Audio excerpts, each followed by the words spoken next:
والسلام على أشرف الأنبياء والمرسلين وعلى آله وصحبه.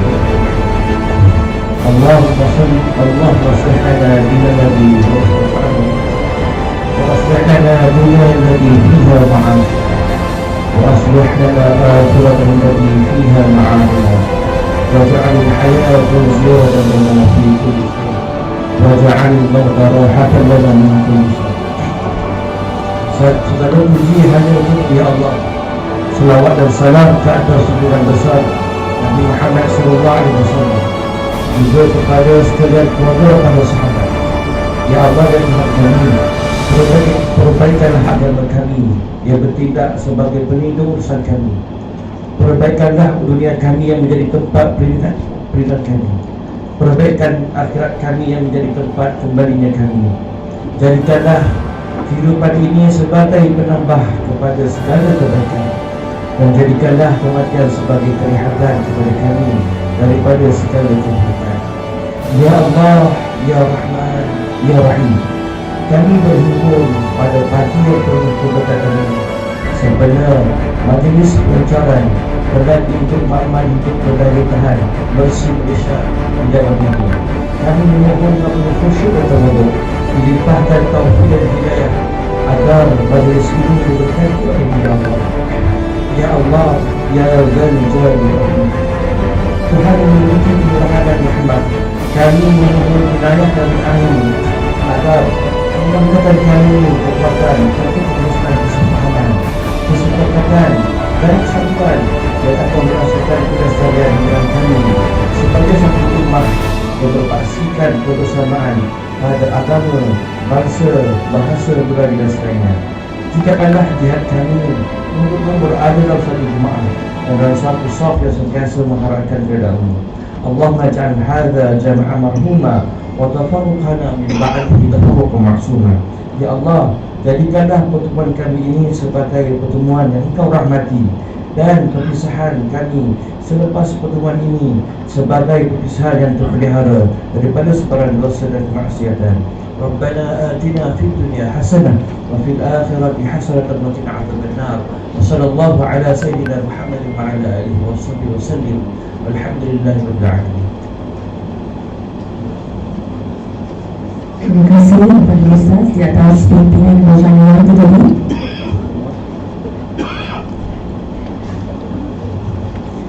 Bismillahirrahmanirrahim. Assalamualaikum. Salam sejahtera dan salam Malaysia Merdeka. Yang berhormat Tuan Teknologi Zahir Hasan, Ahli Bangunan Semaju, yang berbahagia Tan Sri Datuk Malaysia-Japan, Lembaga Pemegang Amanah Bersih Malaysia, yang berbahagia dan beberapa Faizal Muhammad Presiden Bersih Malaysia, yang biasa Profesor Teknologi Serta Abdul bin Saleh, Program Chancellor Kampus Mutia Kuala, yang bersama Dr. Kamal Hidup, Pengarah Disaster Preparedness Information Center di BBC, Malaysia-Japan National Institute of Technology MJIIT, juga merangkap Exco Bersih Malaysia. Encik Ahmad Faizal Muhammad, Pengarah Eksekutif Bersih Malaysia, Pengarah pada Universiti dan Agensi Kajian, rakan-rakan media serta hadirin hadirat sekalian. Saya bagi pihak majlis ingin menzakhirkan rasa sukacita serta mengalu-alukan kehadiran yang berhormat Tuan Teknologi Zahir bin Hasan, Ahli Bangunan Wang Semaju, dan juga yang berbahagia Tan Sri Datuk Azman Mohtar dan Pimpinan Kehormat beserta para hadirin sekalian ke majlis pelancaran Perdana Induk Makmal Hidup Bertempat Bersih Malaysia pada pagi ini di UTM Kuala Lumpur. Dan juga diucapkan kepada semua jemputan yang hadir serta semua peserta yang telah memberi kebaikan penuh dari semalam sehingga ke hari ini. Hadirin hadirat sekalian, selaras dengan pendekatan perhubungan pembangunan kemanusiaan HDN, semua usaha perancangan tindak balas, perhubungan, kesiapsiagaan dan daya tahan yang dibuat oleh Bersih Malaysia meliputi semua aspek pengurangan risiko bencana atau kata singkatannya DRR.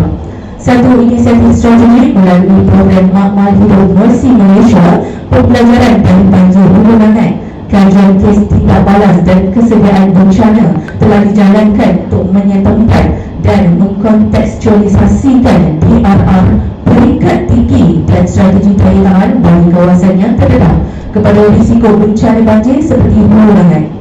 Program ini berjalan selama 2 hari, iaitu hari pertama yang berlangsung semalam yang melibatkan lawatan lapangan dan program pemberkasaan wanita dan kanak-kanak dalam pengurangan risiko bencana di Hulu Langat bersama peserta agensi kerajaan dan swasta, badan bukan kerajaan NGO dan komuniti. Hari kedua iaitu pada hari ini merupakan sesi pelancaran peran hidup Makmal Hidup berdaya tahan versi Malaysia, sesi plenari contoh Makmal Hidup dan sesi perbincangan teknikal bersama pakar bidang dari pelbagai sektor, latar belakang, kepakaran dan pengalaman hidup. Baiklah hadirin sekalian, tanpa membuang masa, majlis ini menjemput yang berbahagia Datuk Dr. Ahmad Faizal Firdaus, Presiden Mercy Malaysia, untuk memberikan ucapan. Dipersilakan Datuk.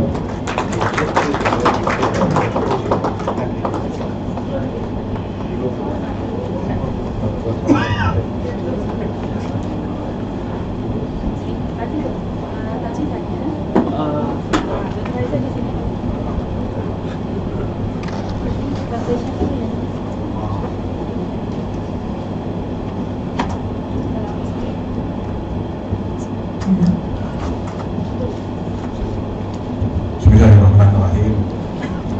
Assalamualaikum warahmatullahi wabarakatuh. Selamat pagi. Alhamdulillahirabbil alamin wassalatu wassalamu ala alihi ajmain. Yang terhormat Tuan Teknologi, saya menasai Tuan Ruang Semaju. Yang bahagia Profesor Teknologi Vice Chancellor Kampus Kuala Lumpur Universiti Teknologi sebagai tuan rumah yang saya muliakan dan yang kita yang berbahagia, sikit lagi nak sebut yang amat berbahagia, yang berbahagia Tan Sri Datuk Jira Asman Mokhtar, pengurusi Universiti Teknologi Malaysia, ahli lembaga pemegang amanah Bersih Malaysia, pengurusi lembaga urusan tabung haji dan terlalu banyak lain saya nak sebutkan. Dr. Kamarul Azhari Razak, pengarah divisi MJIIT Universiti Teknologi Malaysia, sebagai penggerak utama majlis serta program kita pada 2 hari ini, masuk pada Profesor Zakaria, Cik Maizal, Azam dan lain-lain, ekspos pengurusan Malaysia dan UTM Kampus Kuala Lumpur, profesor-profesor, pensyarah-pensyarah, saudara-saudari yang saya hormati dan muliakan sekalian. Pertama sekali bagi pihak Mercy Malaysia, saya ingin mengucapkan ribuan terima kasih dan penghargaan kami yang tidak terhingga kepada Universiti Teknologi Malaysia. Dan kita harap penghargaan ini akan disampaikan oleh Kampus Induk di Kedua, bahawa Mercy Malaysia sangat-sangat menghargai persahabatan serta kerjasama yang ditunjukkan oleh UTM dalam membantu Mercy Malaysia serta komuniti yang berkesan dengan banjir dan juga lain-lain bencana dalam melaksanakan program pada hari ini dan juga semalam dan juga program-program sebelum. Yang kedua, saya juga ingin mengambil kesempatan untuk merakamkan terima kasih dan penghargaan kepada individu-individu, tenaga pengajar, tutor, pelajar-pelajar pasca siswazah serta pelajar-pelajar daripada UTM yang telah juga bersama-sama menjayakan program ada semalam, hari ini dan juga sebelum ini di lapangan. Moga Allah saja yang membalas jasa serta khidmat dan juga usaha tuan-tuan perempuan, dan semoga dengan bersamanya kita dalam program-program ini dapat menambah lagi ilmu serta pengalaman tuan-tuan perempuan dalam menyempurnakan lagi ilmu yang ada dan membolehkan pelaksanaannya masa hadapan yang lebih baik. Yang ketiga, saya juga ingin mengambil kesempatan untuk menghargai dan merakamkan ucapan terima kasih kepada semua agensi pelaksana serta rakan kerjasama Mercy Malaysia dan UTM yang telah terlibat dalam program Makmal Hidup kemanusiaan ini yang terdiri daripada agensi kerajaan seperti NAKMA, seperti ABM, Jabatan Perdana Menteri, seperti juga pejabat daerah, Langat, serta lain-lain agensi kerajaan negeri Selangor yang terlibat, termasuk juga agensi-agensi keselamatan kerajaan persekutuan seperti pihak Polis Diraja Malaysia, Bomba dan Penyelamat dan sebagainya, yang sepanjang operasi banjir serta operasi pemulihan selepas itu, dan termasuklah dalam program Makmal Hidup atau Living Life ini telah mengambil bahagian memastikan membantu pelaksanaannya dengan sangat baik. Akhir juga saya juga ingin merakamkan orang kata dalam bahasa orang putih, last but not least. Dalam bahasa Malaysia tak ada kot, kita dalam bahasa Kelantan last but not least ada. Saya ingin merakamkan terima kasih kepada Makmal Kelantan ini, dah senyum dah semua, kepada ahli masyarakat, komuniti yang terlibat. Mereka lah sebenarnya, tuan-tuan dan perempuan lah sebenarnya orang yang terlampau penting, sangat penting, dan lebih penting daripada kami semua yang ada sini, termasuk saya datang sini. Tuan-tuan dan perempuan lah orang yang sangat penting sekali, di mana maklum balas, tapi juga penyertaan tuan-tuan dan perempuan memberi makna kepada makmal hidup. Kalau tidak, ia hanyalah exercise akademik ataupun exercise kemanusiaan operasional yang sebenarnya tidak lain dan tidak berbeza dengan operasi kami yang lain. Tuan-tuan dan perempuan, mengapa saya menyebut sedikit tentang semua agensi yang terlibat, walaupun mungkin ada yang tak ada di sini pada hari ini. Sebab konsep living lab ini ataupun amal hidup kemanusiaan ini sebenarnya merentas lebih daripada program semalam dan hari ini. Program semalam dan hari ini adalah program mengambil ilmu, mencerna ilmu itu dan juga menganalisa. Dan hari ini kita akan membincang, insyaAllah, dan menimba dan juga melihat bagaimana apa yang kita cerap daripada operasi dan juga kerja-kerja kita boleh membantu dalam memperbaiki baik dari segi akademik maupun dari segi operasi, baik untuk ahli akademik maupun untuk mereka yang menjadi practitioner atau pengamal bantuan kemanusiaan. Sebenarnya the living lab was in existence from the very first day the floods occurred. Itulah konsepnya yang sebenarnya. Dan kalau nak panjangkan lagi, selepas ini konsep makmal hidup kemanusiaan ini bermula bukan waktu banjir itu melanda, sebelum lagi, di mana tuan-tuan perempuan dah mengambil sedikit ilmu semalam bahawa sebenarnya kita sedang menganjurkan kesiapsiagaan itu sebagai sesuatu yang berkesinambungan, bertali arus tanpa henti, with no interruption, without interruption, dan seterusnya melibatkan semua pihak, baik yang menjadi ahli masyarakat maupun pihak berkuasa maupun pihak yang ingin membantu seperti NGO, seperti MJIIT, semua sekali dalam satu lingkungan yang komprehensif dan holistik. Itu sebenarnya adalah konsep yang dibawa pakai untuk makmal hidup ini, dan barulah ada makna makmal hidup itu, ya.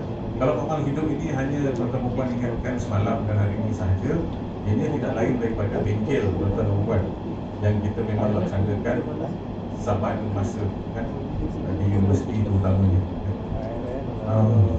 Dia ada cerita sikit ni. Sebenarnya kami di Malaysia mula memikirkan tentang living lab ni apabila Haji Azhar yang duduk sebelah saya paling ujung, exco Messi yang paling senior yang ada dalam Dewan ini juga, ya, juga ahli bantuan kemanusiaan kami yang paling berpengalaman. Kalau nak belajar apa-apa tentang bantuan kemanusiaan, semua ada di kawasan bencana alam ataupun konflik, jumpa Pak Azhar. Kita bermula fikir tentang living lab ni bila kita tengok Pak Azam dan sahabat-sahabat dia, seperti Tuan Syed Haris misalkan, kan? Seperti siapa lagi ya? Ada dekat nama. Tu dia. Saudara Syed Al-Hudzari, saudara Hanafi, Ramli, mereka berkampung di Hulu Langat. Bukan setakat berpakaian preman, tapi juga berpakaian kain pelikat, t-shirt, dah tidur dekat situ bersama dengan ahli komuniti. Bukan hanya memberi bantuan, tapi menyelami masalah masyarakat yang ada di sini. Dari situlah kami mula memikirkan, mengapa tidak kita panjangkan konsep ini. Dan konsep ini, konsep makmal hidup ini atau living life ini sudah pun ada dalam sfera ataupun dunia bantuan kemanusiaan dan juga pembangunan dalam erti kata yang lain. Tapi di sini kita localizekan, kita tempatankan proses itu, dan kita percaya dengan localization ini kita juga akan membawa erti dan juga mengayakan lagi proses tersebut. Dan ini selaras dengan satu lagi konsep yang saya tak masa nak cerita hari ini, tapi boleh berjumpa dengan Dr. Kamarul ataupun Encik Hafiz Amirul yang boleh menerangkan tentang konsep building resilient communities yang dianjurkan oleh Malaysia dan juga oleh beberapa pertubuhan lain seperti International Federation of Red Cross, UNICEF dan sebagainya, yang memikirkan cara untuk meningkatkan daya tahan serta kemampanan komuniti dalam menghadapi bencana dan meletakkan ianya sebagai paksi yang utama. Jadi tuan-tuan dan puan, kami berharap bahawa program pada semalam dan pada hari ini dan juga kesinambungannya dengan program bantuan sebelum ini akan dapat memberi erti yang lebih besar kepada segala usaha yang kita laksanakan. Dan kami di sini bagi pihak Malaysia ingin menyatakan hasrat untuk menyampaikan salam persahabatan kami kepada UTM dan juga kepada ahli-ahli akademik semua secara umumnya, bahawa kita harus bekerjasama insyaAllah dan bekerja dengan daya dan juga dengan pemikiran yang terbuka dan bersama-sama menggerakkan usaha untuk bekerja dalam satu arus yang berterusan dan menjalinkan the humanitarian and development nexus tadi yang disebut oleh Puan Pengacara Majlis tadi, yang merupakan agenda yang akan boleh membawa kepada bantuan kemanusiaan yang lebih menyeluruh apabila ia berkesinambungan dengan pembangunan semula. Oleh itu, saya dengan ini mengucapkan lagi sekali terima kasih kepada Universiti Teknologi Malaysia, tuan-tuan dan puan dan juga rakan-rakan kerjasama dan sekalian semua, dan kita harap bahawa sesi pada hari ini akan berjalan dengan baik dan insyaAllah kita sama-sama akan dapat ilmu dan pelajaran. Wabillahi taufiq wal hidayah. Assalamualaikum warahmatullahi wabarakatuh. Terima kasih. Pada hari ini sekalian, seterusnya majlis dengan penuh hormat dan takzim menjumpai yang pertama dia Tan Sri Kedua Asman Puing Lembaga Penanganan Bersih Malaysia untuk sesi usyat pertama. Seterusnya merasmikan majlis pelancaran Pilihan Hidup Makmal Hidup Daya Tahan Bersih Malaysia. Dipersilakan Tan Sri.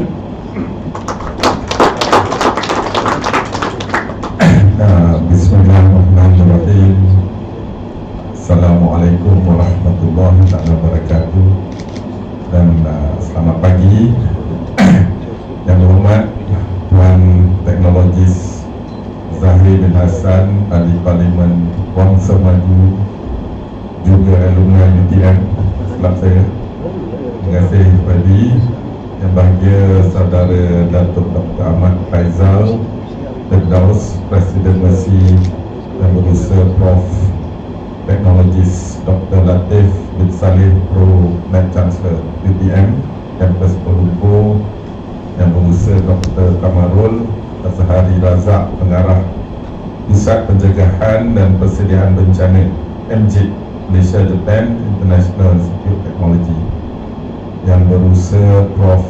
Datuk Zakaria sebagai seorang ahli geologis, Encik Ahmad Faizal Muhammad Faizal juga, Pengarah Eksekutif Mercy Malaysia, ahli-ahli Exco Mercy, Pegawai Kanan Universiti Teknologi Malaysia, rakan-rakan media, saudara-saudari yang saya hormati sekalian. Pertama sekali, kalau tadi last but not least, ni first and foremost. Pertama sekali saya mengucapkan terima kasih kepada pihak penganjur jemput saya untuk melancarkan living lab kita pagi ni. Sebelum tu sebenarnya kita panjatkan kesyukuran pada kehadrat Allah Subhanahu Wa Taala kerana dapat kita berjumpa, bertemu cabaran yang dilorongkan kepada kita lah. Hidup tu memang penuh cabaran, ada musibahnya, dan bencana tu antara musibah. Yang penting tu macam how do we react lah. Itu yang di 5 tapak tempat di Langat, dengan on the ground semalam. Pada saya nampak 3 perkara lah yang penting, walaupun banyak konsep-konsep HDN, Humanitarian Development Nexus, perkataan besar tu, HDN, apa tu DSDR, apa? Tak ada, yang Disaster Reduction, Risk Reduction. Saya baca pun kena baca 2 kali 3 kali. Tapi pada saya 3 perkara lah. Yang pertama, prinsip bersedia sebelum musibah kan. Tak silap saya pepatah Melayu, kalau tahu nak ribut, kita ikatkan yang baldi-baldi kat bawah rumah tu, kena ikat dulu, pasal kita tahu ribut akan datang. Itu saya rasa banyak wisdom, kebijaksanaan dalam pepatah Melayu lama. Of course, hadis, tak silap saya je lah, saya exact hadis, ramai scholars di sini Rasulullah SAW pesan, kalau unta tu kena ikat, baru tawakal. Tawakal without the usaha tak boleh. Preparation is better, prevention is better than cure. Itu first principle. Ni antara, so why are we doing this? That's the first principle lah yang saya nampak. Second principle is, ataupun observation, ialah climate change. Ramai expert dan sini, you all lebih tahu lah. Most people, kita on the ground boleh rasa apa beza dia. Saya rasa antara kesyukuran yang seharusnya kita nyatakan pagi ni ialah Alhamdulillah, mungkin berkat usaha our own datuk nenek, our ancestors Semenanjung and even Sabah, Sarawak, di luar yang famous Ring of Fire jadi Mercy memang banyak terlibat dalam usaha-usaha di Aceh dan sebagainya, di Jogja banyak earthquake, tsunami dan sebagainya. Kita di luar, tetapi ujian kita adalah melalui bencana banjir yang pertama. Yang kedua, over time is rising sea level. Jadi coastal dan mula rasa Pakistan dan sebagainya. Tak lepas, musibah itu tetap akan datang. Jadi climate change kita pun faham lah, ada kelebihan. Ujian dia ialah sama ada kita dapat aplikasikan kelebihan itu untuk kepentingan umum, untuk kepentingan masyarakat. Ini dari segi ilmu, yang mana saya ialah mewakili UTM juga sebagai pengurusi. Alhamdulillah, apa-apa ni UTM tu kita punya, antara kita punya ayat lah, tak silap Prof, yang mana Tan Sri Ainuddin Wahid, our first Vice Chancellor. UTM tu untuk Tuhan dan manusia lah, bukan kerana Tuhan, untuk manusia. Itu, that is actually our motto. Saya rasa memang cantik ayat tu, ringkas dan cukup bermakna. Lebih dari makna tu nak kena apply. Yang kedua, Mercy Malaysia, something I'm proud of to be on the board. Dato' Fauzi jemput, Alhamdulillah dah 25 tahun, 24 next year 25 insyaAllah. Banyak berjasa kita bertahun. Ini sebagai satu daripada wakil NGO. Yang berhormat pun keprihatinan Yang berhormat datang hari ini, saya rasa sebagai wakil kerajaan pusat dan juga kerajaan tempatan, dan seperti mana Datuk Faizal kata, yang paling penting ialah the stakeholder, ialah the community itself. In this case Hulu Langat, mungkin Hulu Langat saya rasa ahli-ahli daripada masyarakat tempatan di sana sebagai wakil untuk semua rakyat Malaysia sebenarnya. This living lab, all the learnings, all the lesson, all the kaedah that we localize, kita ambil dari mana-mana ilmu yang ni, kita apply kan, atau kita localize kan. All these learnings ni akan roll out sebagai ilmu untuk tempat-tempat mukim-mukim lain, daerah-daerah lain. Kan banyak saya rasa kan. Seperti kita tahu kan, kita tahu ribut tu nak datang, dah sedia ke belum? Bila bersedia, saya rasa lebih daripada 50% of the solution, rumusan dia di dalam preparation tu tadi kan. Ini usaha. Jadi pada saya, kalau kita ambil niat, ini usaha kita bersama. Saya rasa insyaAllah with that kind of mindset, pasti kita kena collaborate, work together. Yang another term panggil whole for society. Whole for society. Jadi apabila banjir melanda tahun 2021 bulan Disember, masa tu tengah COVID, bukan aja, jadi bencana on bencana, bencana on bencana. Alhamdulillah masyarakat hashtag kita jaga kita dapat come together. We were able to come together. Ini ujian. Jadi saya rasa bila masa susah we can come up ni lah. Bila masa senang kadang saya risau. Dan rasa senang kita manusia kan, lah. Jadi ini antara kita berpesan-pesan usaha ni semua, we get ready. We get ready. I think preparation very very important, and I believe this is the concept of this living lab. I go off script. Jadi seterusnya saya dipahamkan, ni kena balik ke script. Makmal ni ada 3 komponen so that I can highlight.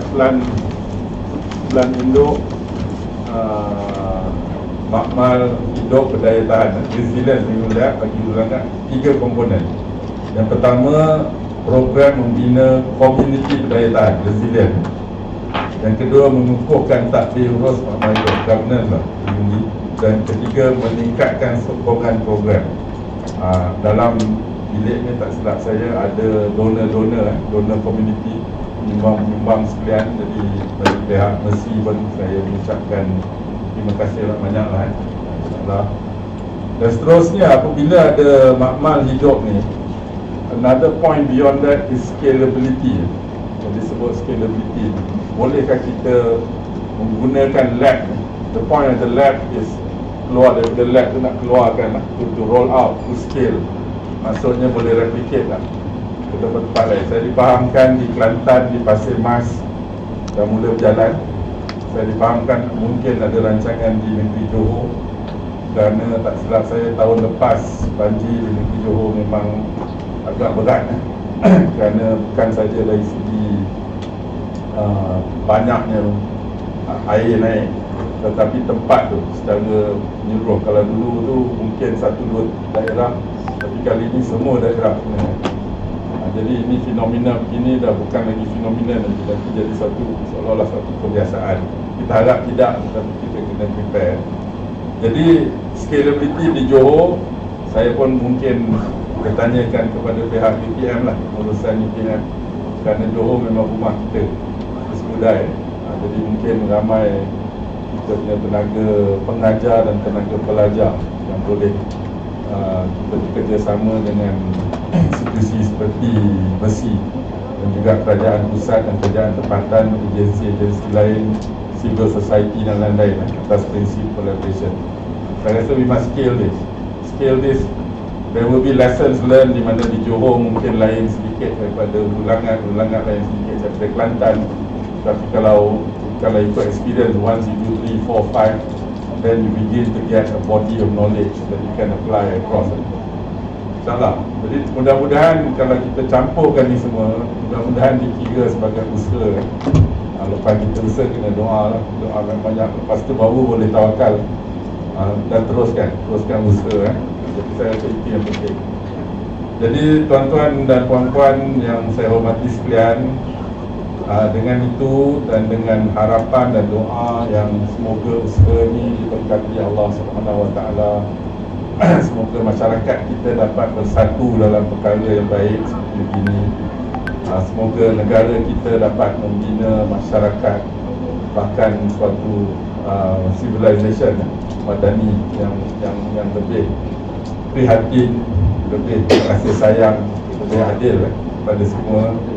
Jadi dengan lafaz Bismillahirrahmanirrahim, saya dengan takziannya melancarkan plan untuk Makmal Hidup Berdaya Tahan, yakni Resilience Demokrasi Malaysia, serta merasmikan Makmal Hidup Hulu Langat. Wabillahi taufiq wal hidayah. Wassalamualaikum warahmatullahi wabarakatuh. Terima kasih dan saya mengucapkan seluruh orang yang berkomunikasi dan juga yang bergabung untuk mempunyai unit pelajaran kita. Terima kasih kepada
hadirin sekalian, seterusnya mari sama-sama kita saksikan tayangan video kajian.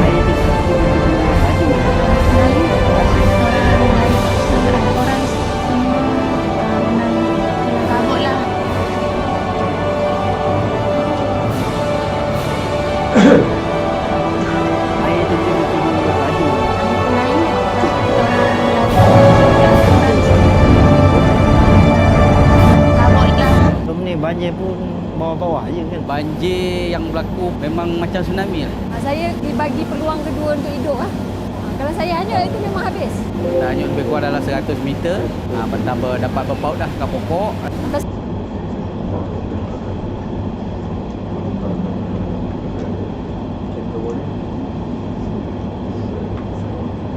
Air itu tiba-tiba laju. Naik, Air itu tiba-tiba laju. naik, semua orang lari ke perpustakaan. Kabut lah.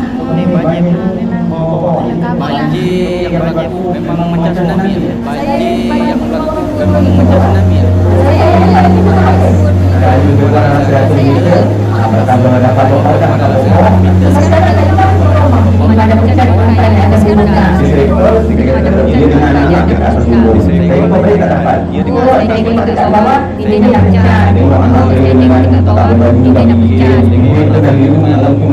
Tak boleh kegiatan ni pun dah biru 80% sah jalan ni semua kan.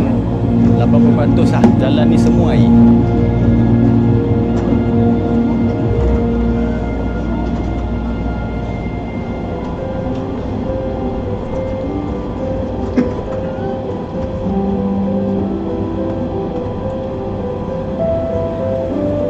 On 16 December 2021, an unprecedented tropical depression made landfall hit the eastern coast, which later covered the main range that led to overflowing rivers, submerging many areas in the peninsula of Malaysia, claiming over 50 lives, displacing tens of thousands of families from their homes, disrupting critical infrastructure, causing billions of ringgit worth of damage and losses, as well as affecting lives and livelihoods. Hulu Langat was one of the hardest hit areas. Some members of the community describe it as the worst in their living area.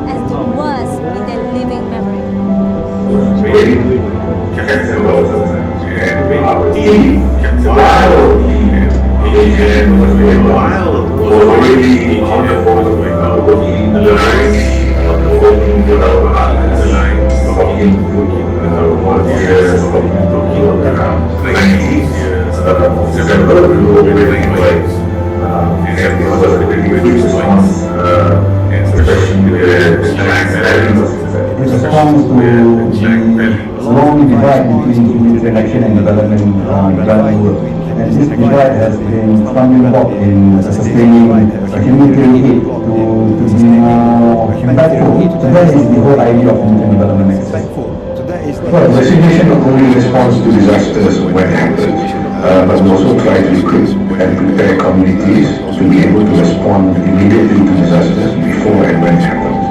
By being prepared, they will be able to cope and face challenges at crucial stages of disaster and recover quicker. Seluruh data yang terkumpul daripada inisiatif Bangunan ini sewajarnya akan dianalisa secara bersama. Setiap data-data yang terkumpul ini merupakan satu cara ataupun pekerjaan baru yang boleh digunakan khusus untuk menambah baik. Kerana data-data inilah yang bakal digunakan dan perancangan-perancangan best practice yang telah dibuat panjang fasa pemilihan dan fasa pembangunan ini boleh dicontohi oleh mana-mana kawasan di seluruh Malaysia, malah di seluruh dunia.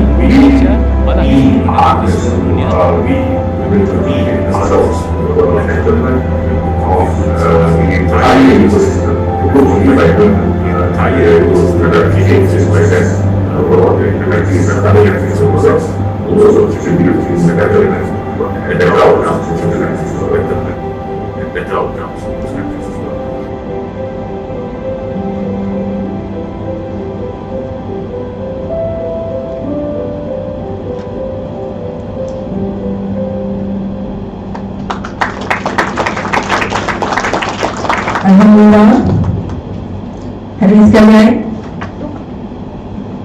dengan tayangan video itu tadi selesai sudah majlis pelancaran kita pada hari ini. Saya nak buka dulu. Okey, saya beritahu majlis ingin merakamkan dan juga terima kasih sekali lagi kepada yang berhormat dan juga tim kehormat atas kesediaan hadir meluangkan masa pada hari ini. Jadi sebelum kita berhentikan sebentar lagi untuk minum pagi, boleh tak saya mohon semua hadirin di kiri dan juga kanan dewan dan juga di bahagian tengah untuk bangun dan memenuhkan ruang di hadapan, ruang di tengah, di hadapan dan juga di tengah untuk kita sesi gambar bersama dengan tim penghormat. Tapi tim penghormat masih boleh kekal dulu ya. Saya minta para hadirin di belakang saja, di kiri dan juga kanan dewan kita penuhkan di bahagian tengah kalau boleh. Terima kasih.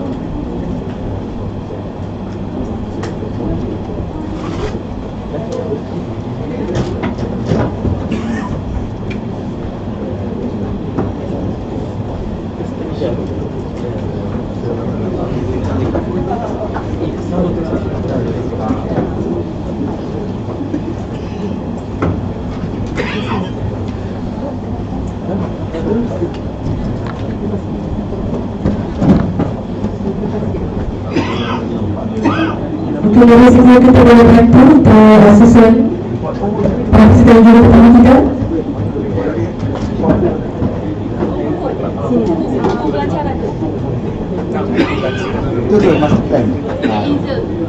Take this to Google. Puja saja.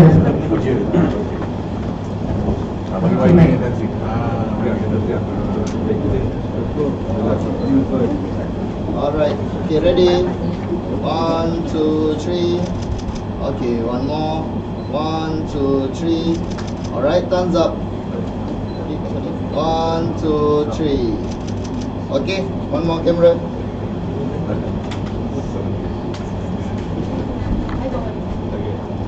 So let's go. 3, 2, 1, and one more. 3, 2, 1, and okay, now you're gonna do the same thing he did. Thumbs up. Okay. 3, 2, 1, and right. Okay.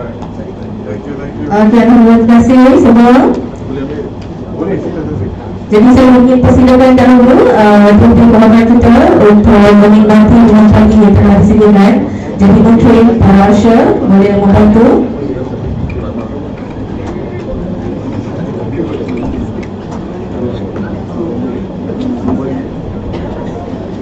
Silakan terlebih dahulu titik pertama kita para VIP untuk menikmati penginapan yang telah disediakan di luar dewan. Kalau tak silap saya mohon presenter dan juga staff untuk tunggu sebentar dulu.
dan juga semua tamu berada di arah sini juga.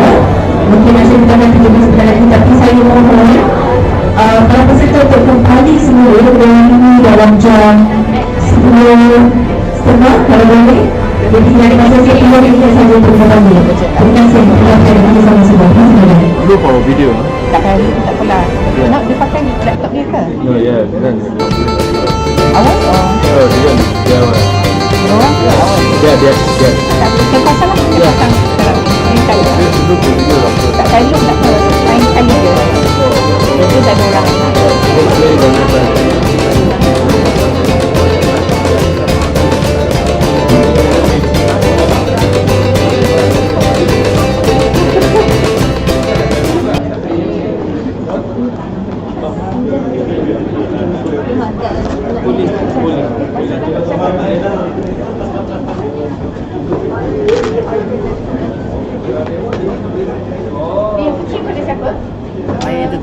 Masa kan kecil pada siapa? Naik kecil orang lari ke kecelakaan, orang pasal orang lari ke kecelakaan, orang kabut lah. Banjir yang macam tsunami. Banjir yang macam tsunami.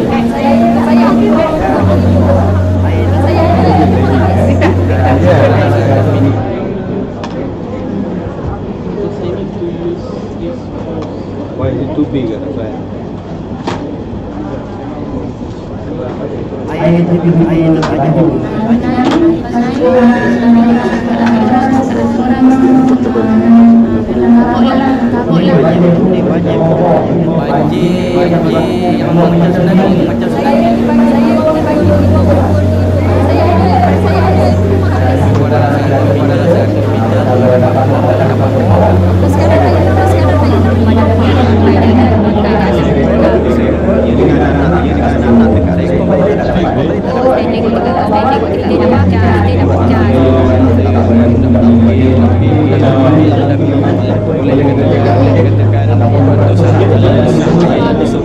I'm really sorry.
Well, the situation of the response to disaster is also try to prepare communities to be able to respond I just don't want my things to fall down.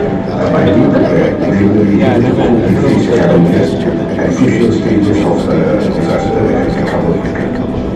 Seluruh data yang terkumpul daripada Living Lab sewajarnya akan dianalisa secara berdiam dan data ini merupakan cara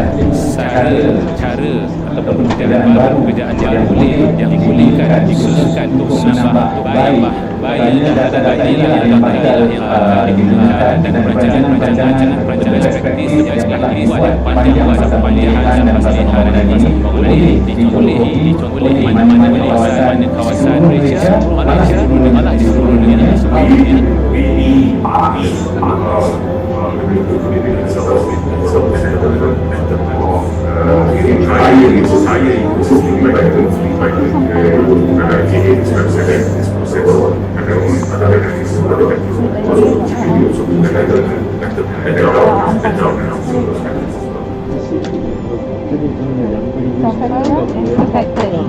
Things fall down, they got nobody to pay the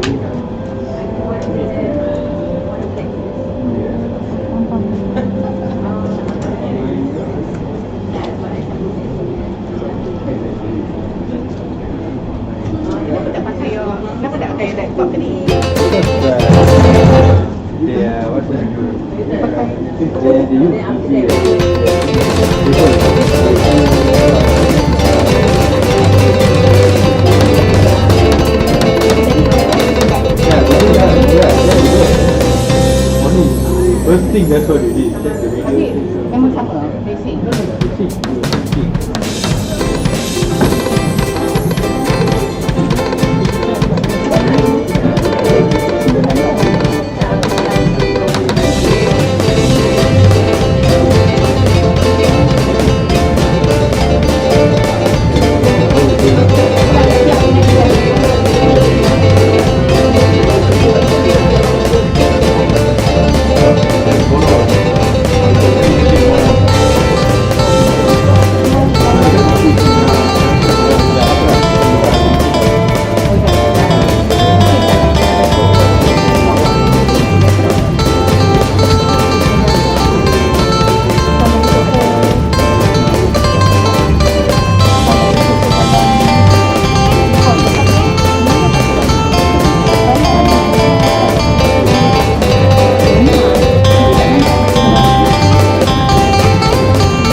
guys, online platform sudah. You. Cakap kat sekolah. Ini best. Saya nak panggil. Awal ni. Awak sudah kenal tak? I thought that sampai pukul 11. Oh, 11 tak? Sebelum semua tak nak gerak. Tapi jadi session satu kan?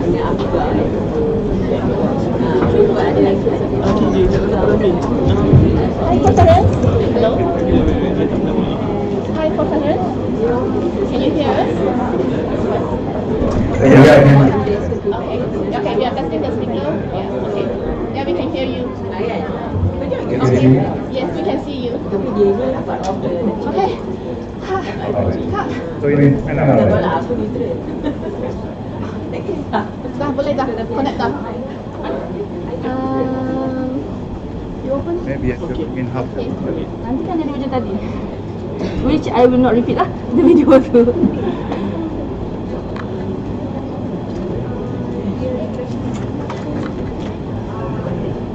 So dia nak jumpa YB nak jumpa conference ke apa? Kerana speech tu pukul 11 tak kan? Semua nak. Apa sebab kantor Adwan dia ada meeting lain 10.30. So kita minta dia tu bangun, lalu dah wajib bangun. Dia akan masuk di dalam ni. So nanti di dalam ini, do you have any other additional materials ke apa? Or should you communicate with them if it is okay for them to start early? Start early. Sebab Dr. Kamarul will be here up to 11, but I assume Dr. Kamarul will join country dan juga provisi untuk tengok booth di bawah. Okay. So right after that they will just dismiss. Everybody will be dismissed, so they will not come here. So the one who will be here adalah Datuk Faisal, YB and Datuk Zakaria on behalf of UTM. Okay. We can start early, but does that mean that start early means that after the VIP left and then they start early? The VIP will be split into two. Country will directly go directly to the right. So So YB je akan yeah. So after the first part of the VIP left, then we only start the no, actually after the YB datang sini duduk, then MC akan continue. continue with the presentation. Yes. So you need to inform them, please stand by because we might need to start early because this is the first speech sudah early. Okay. Okay. Can you try technical work? Okay, tadi ada. Hi, from parents. We start half an hour. Yeah, we are continuing on screen. Later on, our VIPs might be entering, and so the MC will announce the arrival of the VIPs, and then possibly would like to have your session to start early, and then probably halfway. Some of the VIP might left early, but then the rest will still remain in the hall. Yes. So I don't know the start. Will it be okay for you to stand by and then we will ask Dr. Nurul to direct it to you later on? Yes. If you can recognize all other people, so I'll just give the presentation. Yes. Yeah. Okay. Thank you. So starting at 4 o'clock, right? You can.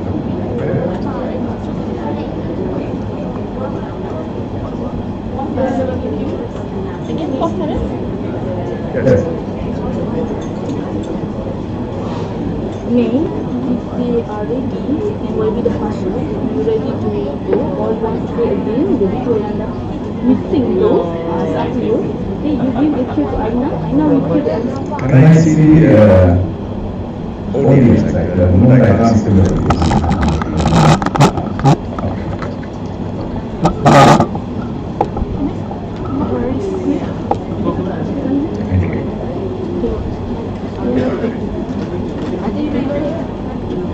Terus VIP akan duduk di sini.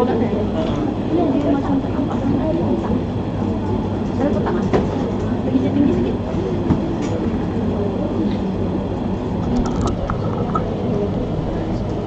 Boleh tegakkan. Tegakkan. Kan nak macam ni? Tak, tegak. Vertical. Oh, lagi tinggi. Okay.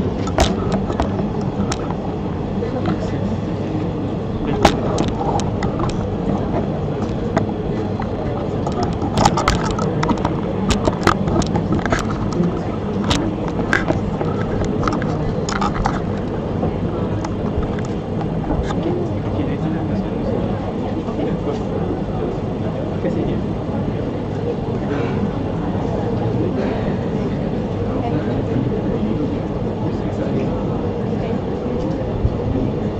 Letakkan dulu, letakkan dulu.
Sorry,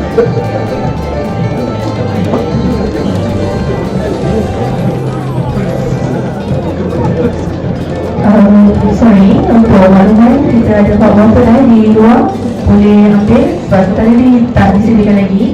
Jadi siapa yang nak having tea or coffee boleh dapatkan di luar. Silakan.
gambar-gambar tu kan.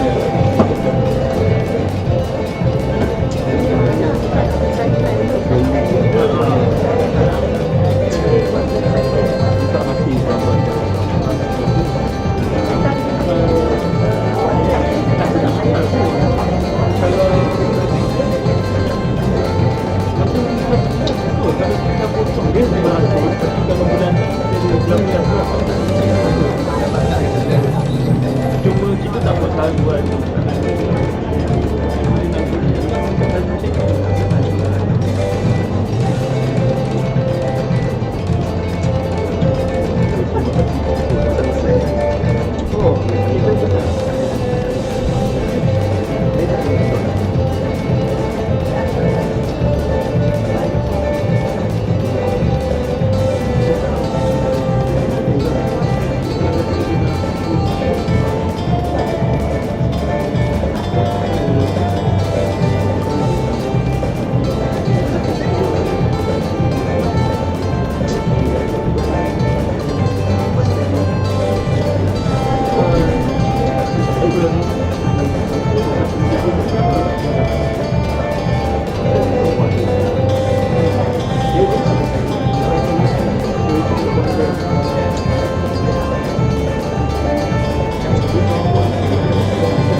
Baiklah, selamat kembali semua tetamu, para peserta yang hadap sekalian.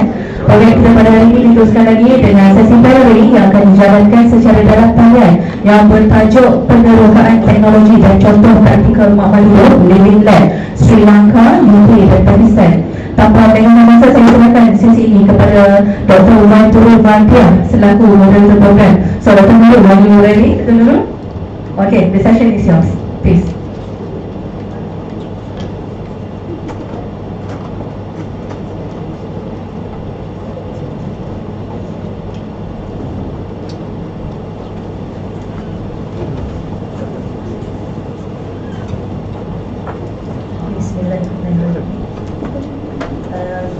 Yang berhormat Tuan Teknologi Zahir bin Hassan, yang berbahagia Datuk Dr. Ahmad Faizal Muhammad Firdaus, Presiden Mercy Malaysia, yang berusaha Kamaru dan ada Encik Ahmad Faizal Muhammad, Pengarah Saintifik Mercy Malaysia, Exco Mercy, pegawai-pegawai kanan Universiti, agensi kerajaan, rakan-rakan media serta hadirin-hadirat dan juga partisipan daripada sesi Living Lab kita, program Living Lab kita bersama Mercy dan UTM. Okay, Assalamualaikum warahmatullahi and a very good morning to all. Okay, pertama sekali izinkan saya untuk teruskan program pagi ini dalam bahasa Inggeris. Memandangkan sesi plenary ini kita akan bersiaran langsung daripada Manchester, UK. Okay, my name is Wan Nurul Mardia binti Wan Muhammad Rani, and today I will be the moderator for this plenary session. So do we have Prof. Terence with us already on the screen?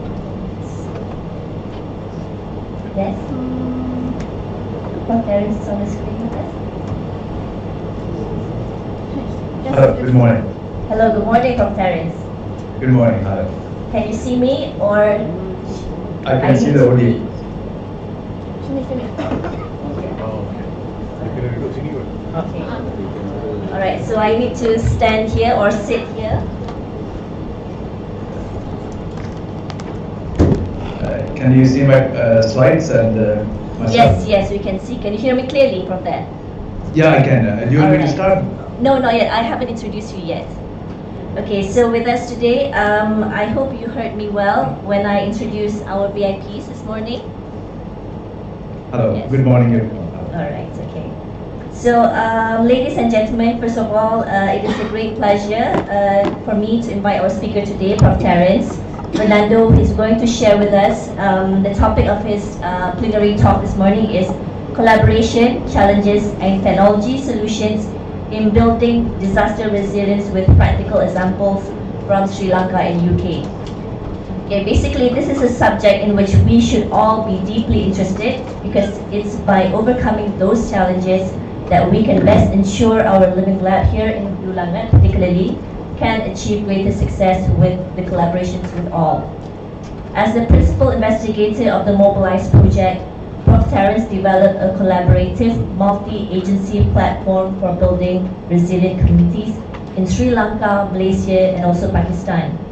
This project focused on developing a digital infrastructure that can offer intelligence to a range of agencies to reduce the impact of disasters such as floods and landslides on communities. Along with this project, basically, Transcend project is another project, big project, which UTM is also part of this project. We aim to implement local use case study with Hulu Langat as our first site in Selangor. Without further ado, ladies and gentlemen, please join me in welcoming Prof. Terence. Thank you very much. Yeah, thank you very much. So it's a pleasure to give this presentation. So I'm joining from Portugal today, from a place called Algarve. Can you hear me? Yes, yes. All right. Yeah. So it's 4 o'clock, 4 o'clock in the morning today. So maybe I'm feeling a little bit rough, but I hope you can hear me well. And so my purpose of this presentation is to really share my experience in running this large-scale project, as well as implementing living labs in Sri Lanka, Pakistan, Malaysia, and the UK as well. So just to tell you a bit about myself, so I'm coming from the Think Lab at the University of Salford. So over the last 15 years, I've been developing digital solutions for a range of industries such as aerospace, automotive, construction, space exploration, and so on. Our main work has been about really bringing data, visualization, simulations to make sure that we create decision-making support for planning something, whether it's a city or a mission for space and so on. So about maybe 6 years ago, we started focusing on disasters. As you know, as mentioned in the IPCC report, climate change is having a greater impact on our environment. Disasters such as floods, landslides, heat waves, wildfires, and storm surges are on the rise. So as a result, it's causing direct impact on our economies, infrastructure, food, sport, security, and so on. So according to that particular report, depending on the greenhouse level, we will have different types of climate futures. Right? So that means we need to now is the time to start thinking about how to prepare for disasters. It's not about really stopping disasters anymore, it's about how can we live with disasters as well. As Lord Stern mentioned in the World Bank report, natural disasters and natural hazards and natural disasters. Yeah. The reason being, disaster only happen when there are vulnerabilities. So we have vulnerabilities in our physical infrastructure, our social systems, environment and governance approach as well. So we need to think about where these vulnerabilities are and try to work together to make sure that we reduce those vulnerabilities and build resilience. Yeah. So it's been recognized multi-agency collaboration is paramount for reducing these vulnerabilities and building resilience. So challenge for us to think about how can we build this kind of stakeholder collaboration and so on. So today in my presentation, I'm going to talk about two aspects. First thing is about why multi-agency collaboration in the context of urban resilience is so difficult. What approaches can be introduced to transform silo-based working culture into a participatory culture? So that's one of the challenges somehow we need to address going forward.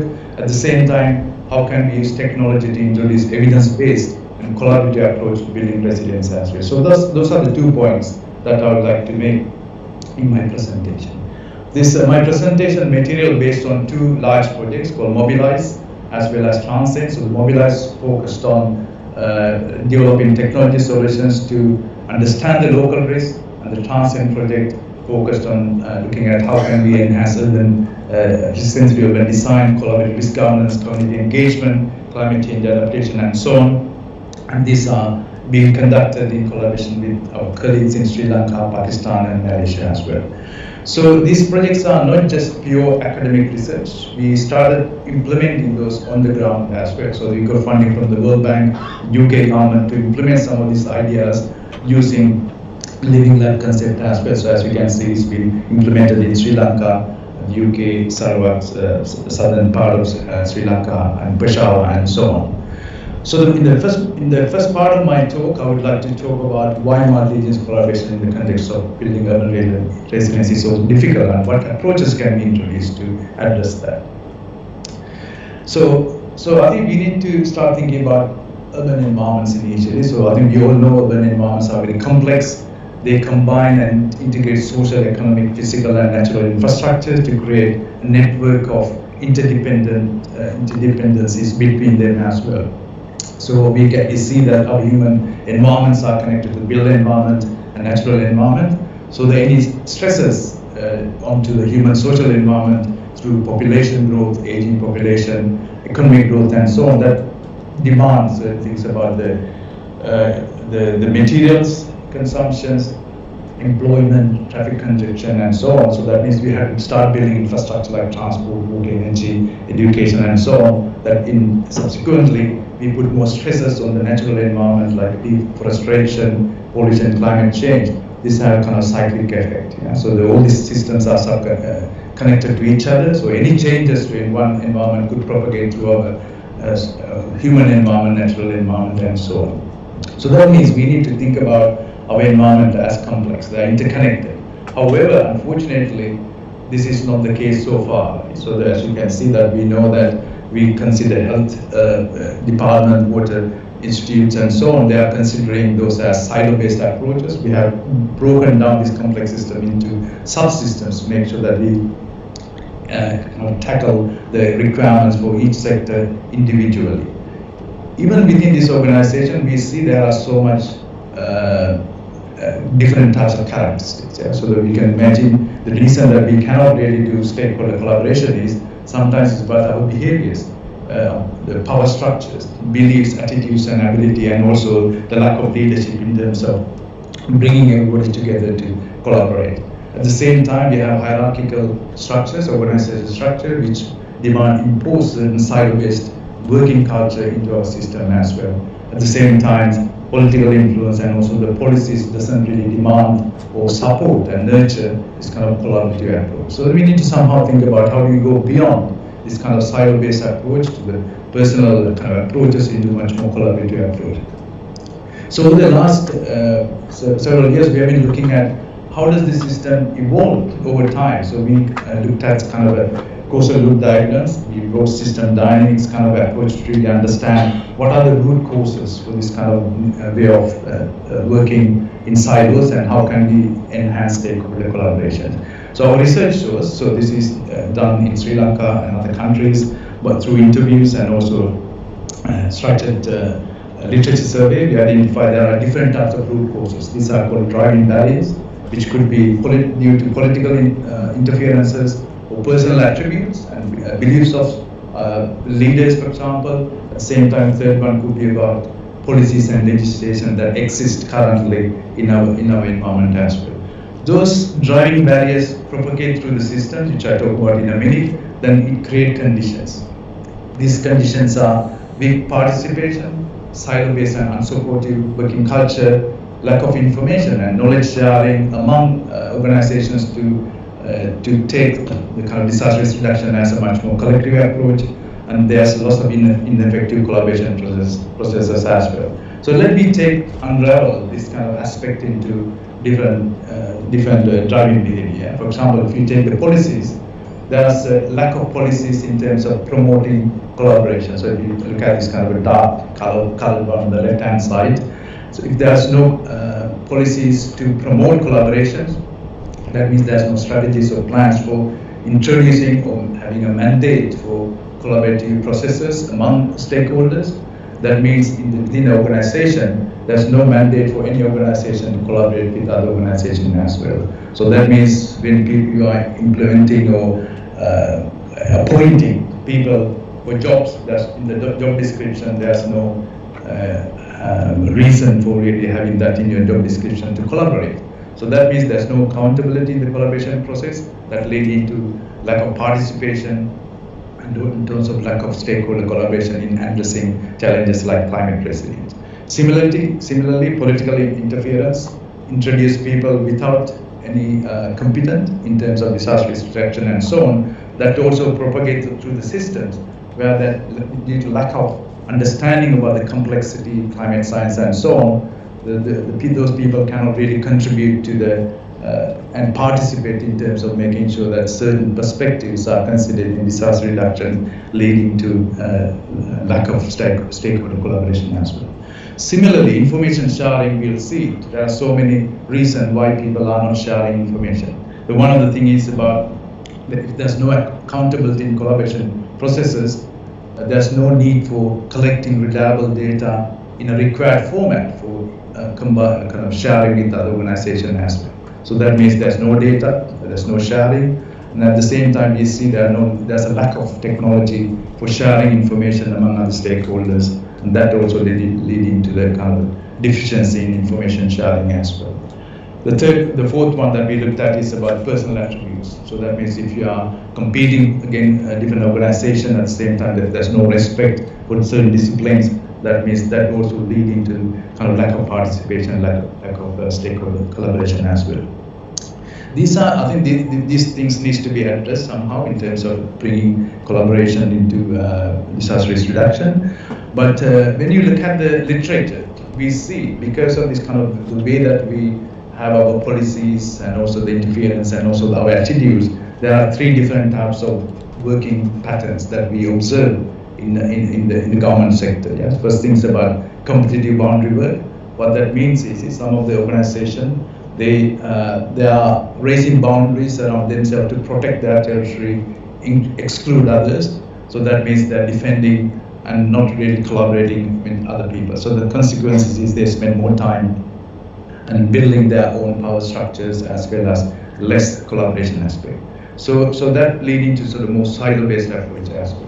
The second aspect is about how do you move from that competitive boundary work into collaborative boundary work. So that means in this particular case, the leaders need to come together, realign their boundaries, separating, promoting collaboration, negotiating, embodying, downplaying those kind of the votes that you have, and then trying to have this sort of more learning and collaborative culture in those organizations as well.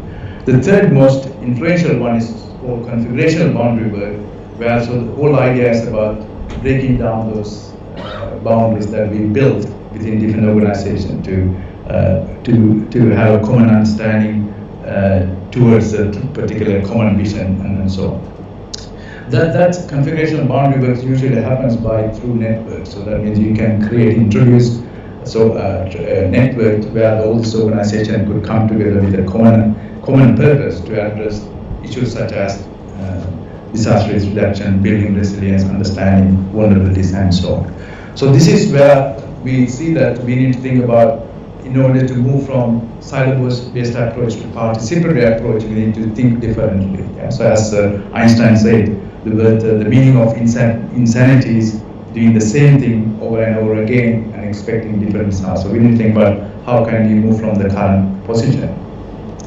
So we need to think about new learning environment. So the learning environment, as Amit talked about his paper, there are triple loop learning that we need to introduce to organization. The first thing is about really looking at what sort of actions are we doing, how can we fix errors and routines by maybe perhaps bringing new technologies, enhancing our processes and so on. The second level of learning is about really thinking about do we have the right intention, do we have the right sort of goals towards addressing, say, urban resilience, so refining it and also adjusting our values and policies.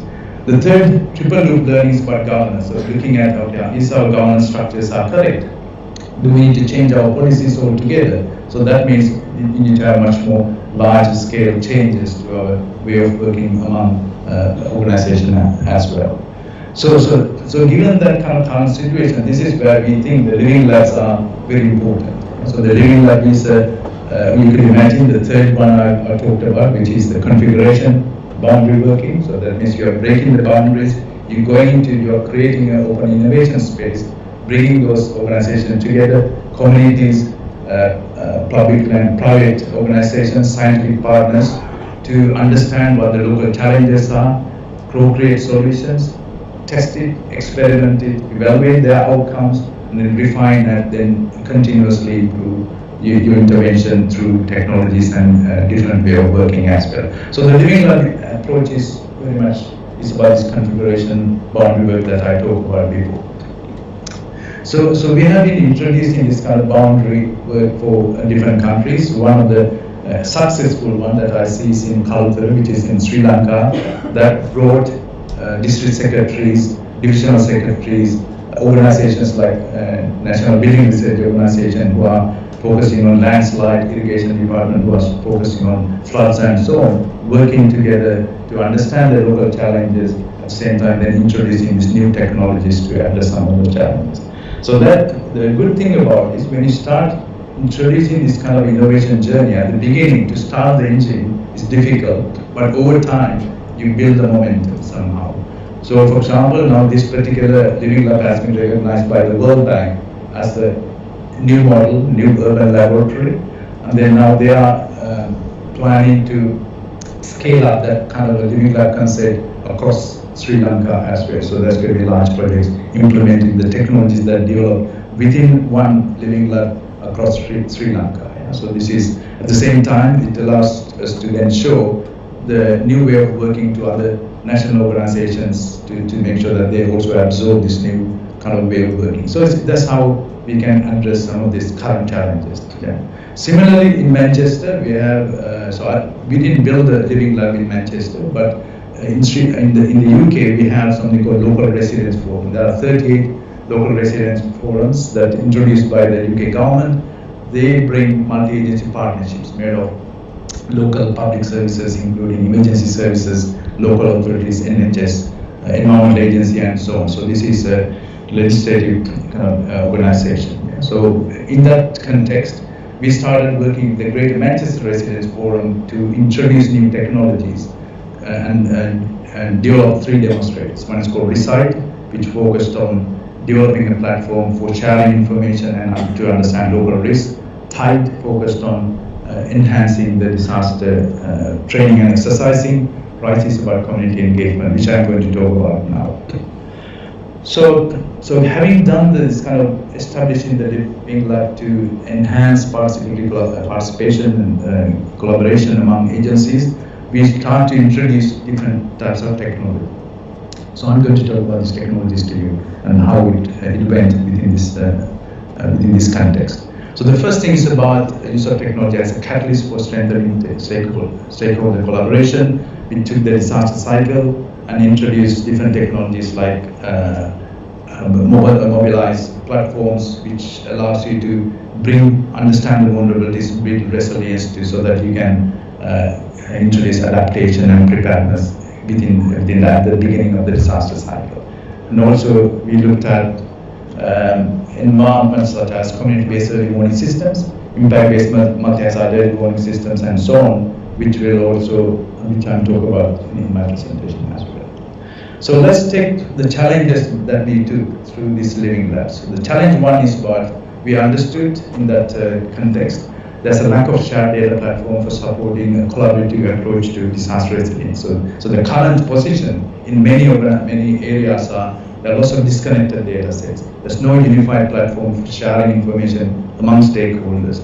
You cannot combine and understand the local risk. There's no local risk intelligence platform that you can understand and work together as the basis for addressing resilience. So our future position that we want to introduce is a cloud-based shared risk information space for supporting multi-agency collaboration. At the same moment, you should be able to use at the district or state level or project boundary level, where people can come together and understand the local risk. And the challenge too that we address through technologies to establish a common understanding of local risk among stakeholders, because everybody has different perception of risk within that local space as well. So the current position is that absence of participatory approach to risk exploration, evidence-based decision making, and so on. So future position that we want to encourage is to visualize this risk, understand the local risk, and then work together to address those risks as well. So when you talk about a risk information platform, you need to bring lots of data.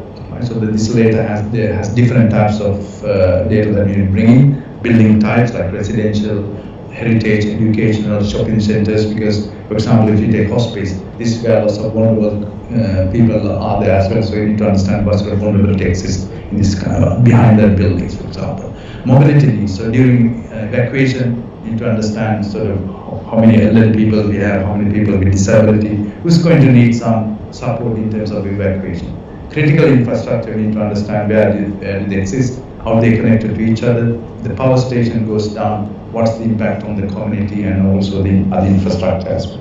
So there are lots of data that you need to bring in, which then you can, unfortunately this data is in different agencies, you can read that information into cloud space, and at the same time real-time data and the people's data to create this kind of local platform about the local risk that you are sharing. So I'm going to present the work that we have done in Manchester to create this platform to enable these different organizations to work together so that you can begin to understand your local risk. So I'm going to play a video so that you can really understand how this is being applied in different contexts. So there's going to be videos, about 2 minutes video, you will see the whole characteristics of that particular platform. The purpose of the Reside demonstrator is to present how an advanced digital platform can be used by cross-sector partners to collaborate in establishing a detailed understanding of their local risks in order to build local resilience. The Reside demonstrator is a secure cloud-based digital platform that can maintain open and confidential risk information in a visual form. The digital platform can only be accessed by authorized personnel approved by the local resilience forum. The Reside demonstrator comprises 4 digital services. They are Data Engine, Risk Explorer, Scenario Generator, and Real-Time Sensor Data Feeder. The data engine in the platform allows stakeholders to share their GIS data layers with other partners in a secure manner. Additional metadata is attached at this stage to define the type of the data, data owner, data collection, security level, etc. Examples of data that can be shared through the data engine include building layouts, road infrastructure, critical infrastructure, flood zones identified by the Environment Agency, and future climate change impact data. The Risk Visualizer allows agencies to use the data layers in the data engine to construct a visual representation of the current and future local hazards and identify the elements at risk. Some of the questions that the Risk Visualizer can be used to answer are: what are our high-risk communities? What critical infrastructure can be impacted upon by future hazards? What nature reserves are at risk, etc. The Scenario Generator is another digital service available for agencies to run different flood hazard scenarios and get an understanding of their impact on the commercial and residential buildings and utility infrastructure, etc. It allows various stakeholders to understand the impact of a flood within their administrative boundaries, such as LRF boundary, council boundaries, or ward level boundaries. Alright, so I hope that gives you an idea about how this kind of data platform could be used to in any particular area in Malaysia or in any other country as well. So this has been used in Sri Lanka, for example, to understand the communities at risk due to hazards. So that we brought data from landslide data, building data, and also did the simulation of landslide. So the landslide, we introduced the kind of flow path analysis of the landslide to understand which buildings, which communities will be impacted if there's a landslide, and understood about 160 areas which are high risk. And then that the NBR then introduced community-based programs to inform communities that the risk that they are under, at the same time kind of introducing early warning systems and so on. So that shows you the importance of a local risk information platform that we need to consider in terms of going forward, which brings different types of data. So the third challenge that we are addressing through this Living Lab is the lack of disaster scenario planning to understand the impact of a possible disaster on the community. At the same time, using this tool to train and the multi-agency the employees as well, so that you can respond better to a particular disaster. So the current position within this kind of scenario planning is there are lots of GIS tools which you can use to simulate some of these disasters, but they're hard to use for decision makers. So we need to reduce that complexity so decision makers can use that very quickly during a disaster situation or before that. At the same time, we see current tabletop exercises by multi-agency are very much less digital, very much paper-based as well. So we want to change that current position to future position where the scenario planning tools allows you to for decision makers to understand the impact of disaster and then introduce interventions to reduce the impact of those disasters, at the same time enhance training through digital technology as well. So what I'm going to do is to again demonstrate one of the platforms that we developed with the Greater Manchester Resilience Forum, where we took the dam break as an example, right? So that we want to demonstrate how this technology can be used to understand if there's a dam break. In this particular case, we introduced the Jumble Reservoir Breach, and then how the water will propagate through the communities, through infrastructure, to understand the impact on the community as well. So I will show you that video again, so that illustrates the potential of digital technology for scenario planning. The purpose of the TIDE demonstrator is to present how a digital platform that can simulate disaster scenarios can be used to enhance multi-agency training and exercises. The training exercise brief was that due to heavy rain, LRF has been made aware of a possible breach of the Jumbles Reservoir. LRF now needs to consider the possible impact of the reservoir flooding on residential and commercial properties and on critical infrastructure, and identify the initial concerns of responding agencies within the first 3 hours of the breach.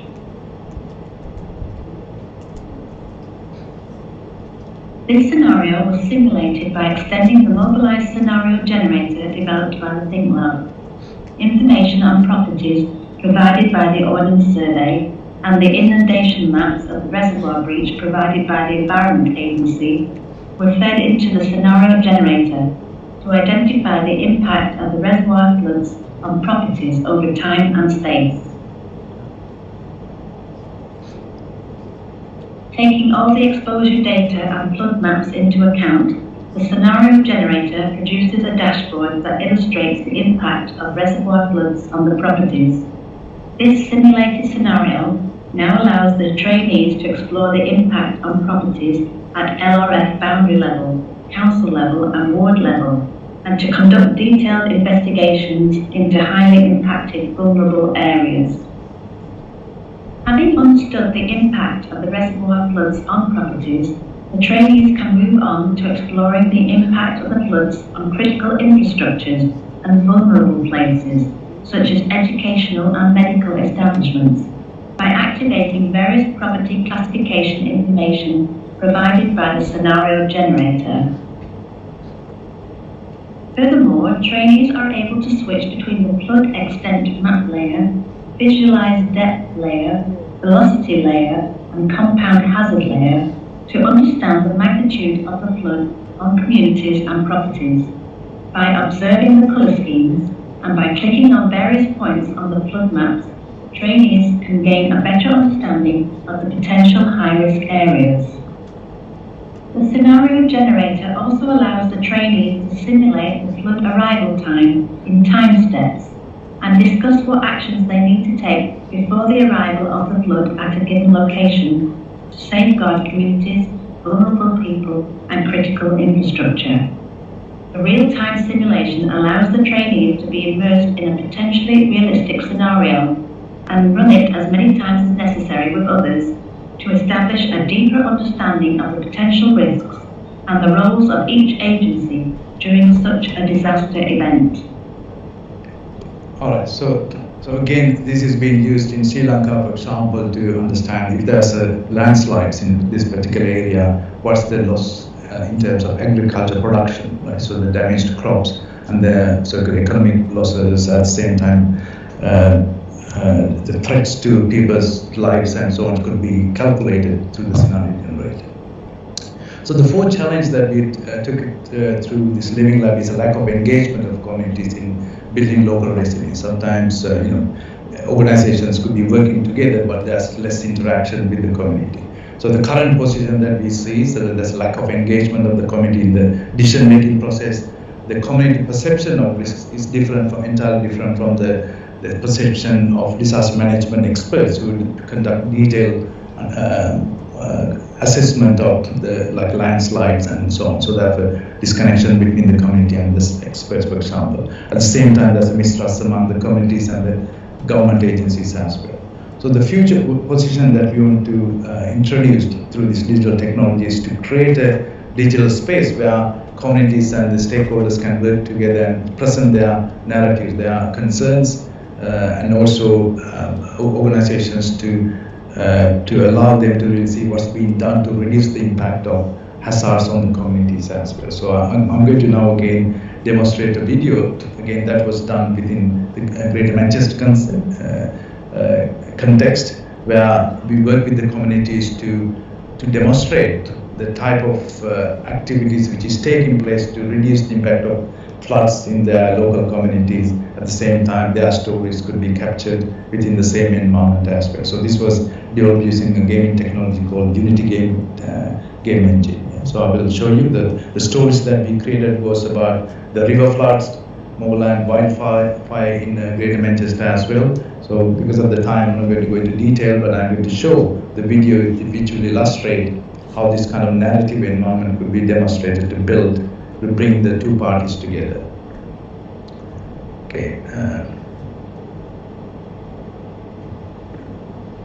RISE is an interactive platform for the inhabitants of Greater Manchester to explore stories around climate change risks and how to reduce their impact. The digital platform has a simple interface to allow an easy exploration of the different stories. Users can explore the local stories while navigating through the map of Greater Manchester, or by using the interactive menu that presents a list of stories.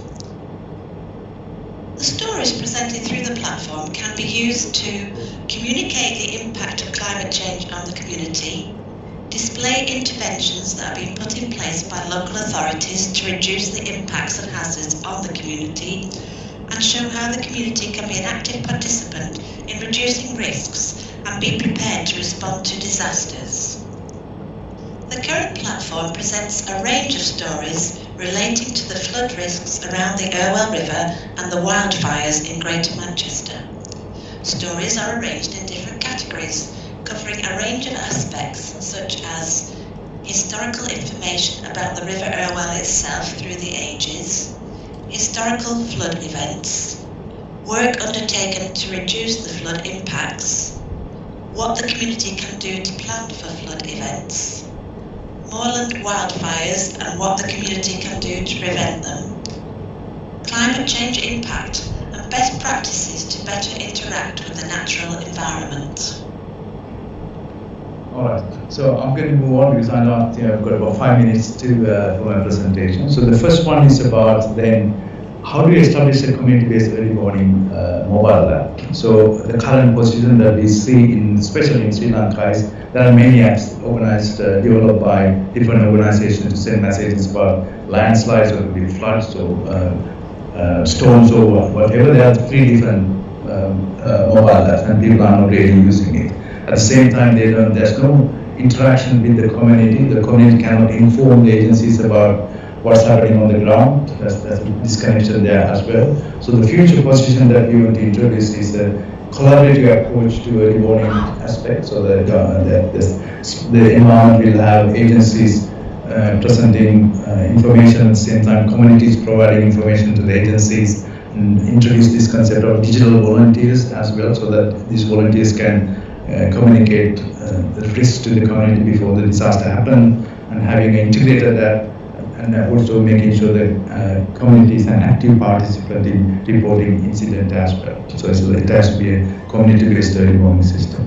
So because of that, we have developed a mobile app which allows you to then you can register your interest in terms of receiving hazards for a particular area or several areas. At the same time, upload incidents. So if you see a particular incident, so in the case of landslides, when you see like a water spring suddenly coming out from the ground, that means that indicate there's been disturbance on the ground, that should be informed to the agency. So this, communities can inform this kind of incidents before any real disasters happen.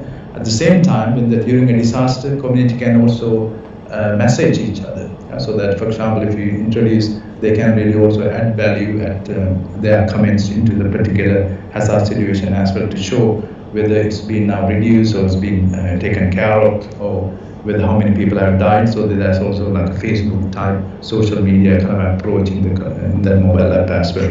At the same time, the community have access to sensor data, so they can they can monitor the river level, right? So they can really see whether it is now green or amber or red. Should you be evacuating? Should you be thinking about moving away from taking our parents to a safer place? So that they can also have real-time data through that mobile app as well. And also mobile app give you information advice to the community as well. So that's been trialed in cultural district and it support different languages for different cultures.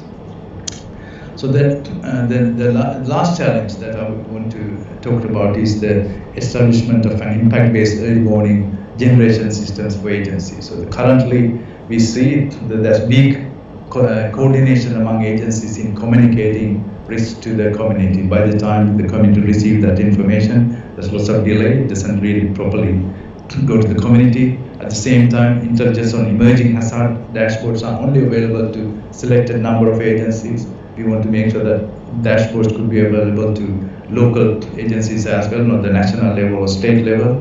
They can really see what's happening on the ground. And so the future question is about really making that intelligence available to a range of organizations so that they can actively work with the community to reduce the impact of hazard during a particular hazard situation. So the system that we're building this is a very complex system. We want to introduce new approaches. First thing is about the community, as I said before, a community become a participant, so that through the mobile app they can provide some information. We want to introduce the kind of digital volunteers in the community so that they are spreading the message about the early warnings to people who don't have digital access, for example. At the same time, we want to create this kind of a LoRa network where if there's no communication to the community, we want to extend that communication to the rural communities. At the same time, we want to bring access to river sensor data to the community. At the same time, provide a series of dashboards for different agencies, and also bring weather information from like ECMWF weather forecast into available to all the agencies. At the same time, coordinate the whole early warning process from technical organization to disaster management center, district secretary, divisional secretary, and to the community as well. So there are lots of information has been created. So the idea of the dashboard is that you have different types of weather information coming in, active warning information, river sensor data, at the same time community report accidents, and also this information is also available in one dashboard.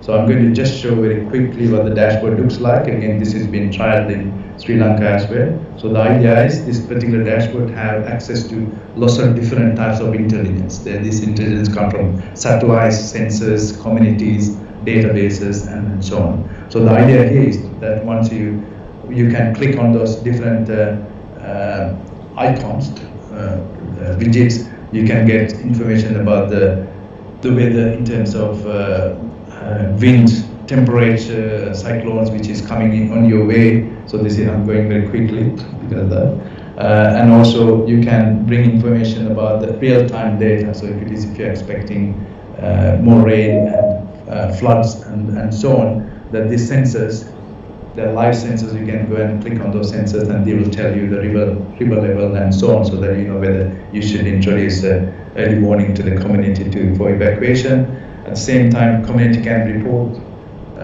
information as well from the mobile app, that what I talked about.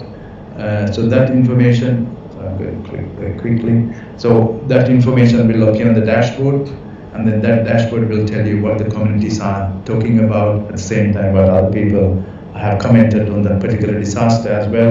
And then as the disaster evolves, you can also think about, okay, if you think, oh, this has been lots of rain in this particular area, you're expecting some landslides, and then you can bring the landslide information into that area, and then mark that area to really say, okay, this is the high risk area now, which could trigger landslides. Then it allows you to bring your information about the people, really say, okay, which who are living in that particular area, and then send messages through the mobile app specific to those communities as well. So the idea is to have this kind of a holistic information about different hazards that emerging, at the same time using it as impact-based early warning system to make sure the messages are going to those high-risk targeted communities at risk as well. So with that, I think I will stop. I hope I haven't overrun Dr. Nurul. So I hope that's share you a little bit about the technologies that we are trialing through this living lab. So I'd like to really see that this kind of technology is being trialed in Malaysia as well.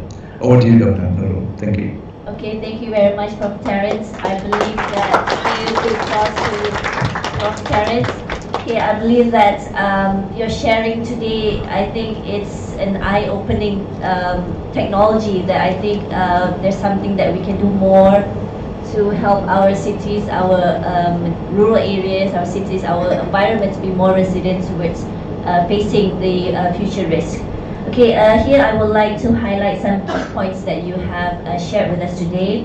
I think we need to understand and also admit the challenges that we face in moving forward for stakeholder collaborations. Among them, which is, I think we need to admit that we have lack of policies and maybe also laws to further strengthen our collaboration among agencies, among stakeholders, and also trust in which we need to trust our stakeholders for data sharing, knowledge sharing and whatnot. And also influences of personal attributes. I think that is a very something interesting that we need to look into and understand what's going on within our system and in order to move forward. And also, and you have also highlighted some enablers towards moving away from the silo-based approach, which I believe that the concept of living lab is something that we need to explore more, because it is through this platform that it would allow possibilities of other solutions. I mean, for us to understand the issues among stakeholders, with the communities, as well as to create, to co-create solutions in order to face our challenges. Okay, so now we have around 20 minutes for Q&A session. So, okay, selama ni saya berpaling ke sana kan, okay, sekarang saya berbalik ke sini lah. Okay, so ada apa-apa soalan? Okay, is there any question that you would like to ask Prof. Terence here? I think ini adalah satu teknologi yang kita harapkan dapat dilaksanakan di Malaysia jugalah. Kita ada banyak data, kita ada banyak ahli-ahli, technical experts kita lah, di mana kita boleh perolehi banyak data yang sangat berguna untuk kita kongsikan bersama di kalangan pelbagai agensi untuk dimanfaatkan bersama untuk komuniti kita dan juga untuk persekitaran kita lah. So, ada apa soalan yang nak ditujukan untuk Prof. Terence? Okay, Prof. Terence, we have few hands up. So, yes. Okay, would you like to come up front so that Prof. Terence can see your face over the camera here? I think, okay, maybe you first. Then Miss, maybe you can come over in front to stand by for the next question. Prof. Terence, yeah. Thank you so much for the very good sharing, Professor Terence. My name is Mas Omar, I'm a UTM student, PhD student, and I'm very interested in the development of the technology for forecasting. My question is actually, how big is the data that is needed way back for such a very nice data visualization to be built, forecast? I would like to know how big is data and how far back is needed for such a data for all that. Yeah. All right. So most of it, we are obviously, if you have the historical data, that could be useful looking at the patterns, kind of data analysis and so on. But currently, you can look at current global circulation models and predict the weather that you're expecting, that you can feed that into flood circulation models and so on. So most of the time it's the current data that you're focusing on, right? So you don't really need historical data too much. Only thing what you need is the information that you have, your building information, your social information and so on, at this current situation. At the same time then running that simulation using the current data. But if you have historical data, you can really predict, okay, this is what happened in the past, given this amount of rain, this amount of, in this particular context, this is what happened, let's say 5 years ago, right? So you can really predict through the kind of a case-based scenario point of view, this is what happens, so this is most likely, similar thing will happen now as well, yeah? So that information could be used. But in order to start the process, you don't need the historical data. What you need is more accurate data as it is now. Does that answer your question? Can you recommend a certain how? Thank you for the information. But when you say about real-time data, what's the interval for such data? Yeah. So it's up to you actually, because sometimes, especially in real time, so you want to look at the real level, and then you can obviously through sensor data you can code it, you can detect it if you want every second if you want, but obviously it will take lots of energy from the sensors. Yeah? So we usually do. You can decide whether you want to at the beginning. Before the disasters, as it happens, you can really say, okay, you start monitoring it every half an hour, but during when it start going up, then you won't really see every minute, for example, right? So you can change the duration of when you are listening to the sensors to understand how the river level is moving up, right? So you want to know real-time data. So you can decide how frequently you want to really read that data. Thank you so much. Just one more. For currently the technology being developed, how far you can forecast in the future? Alright, so things like Met Office, for example, I'm sure there will be colleagues as well actually in the UK, they start predicting several months before, right? So how the weather could be in, let's say, July, August or whatever. But it's not very accurate, it's like indication, right? So as the date get closer and closer, their simulation and their prediction becomes much more accurate. Yeah? So you can have 5-day predict forecast, you can 3-day, 1 day, and so on. So the prediction becomes much more accurate as the event, the hazard event, get closer and closer. Because why I ask this question is because currently the climate change is very drastic. So I think the very issue, even if we go back taking 5 years data before, it might not be useful to predict now. So that's why I'm there are, for example, there are global climate change models, there are different types of models that you can do. So people will predict in 2030, 2040, 2050 time period to really see what could happen. So that's all different. There are so many variables you don't know actually predict. Given this kind of CO2 emission, this is what the weather might look like. So there are some prediction which is being done for different conditions. So then you can localize that in your local area to really see what's the precipitation is going to be like, what's the temperature is going to be like in 10 years time, 20 years, 40 times. These are rough figures, but they're getting more accurate in terms of prediction.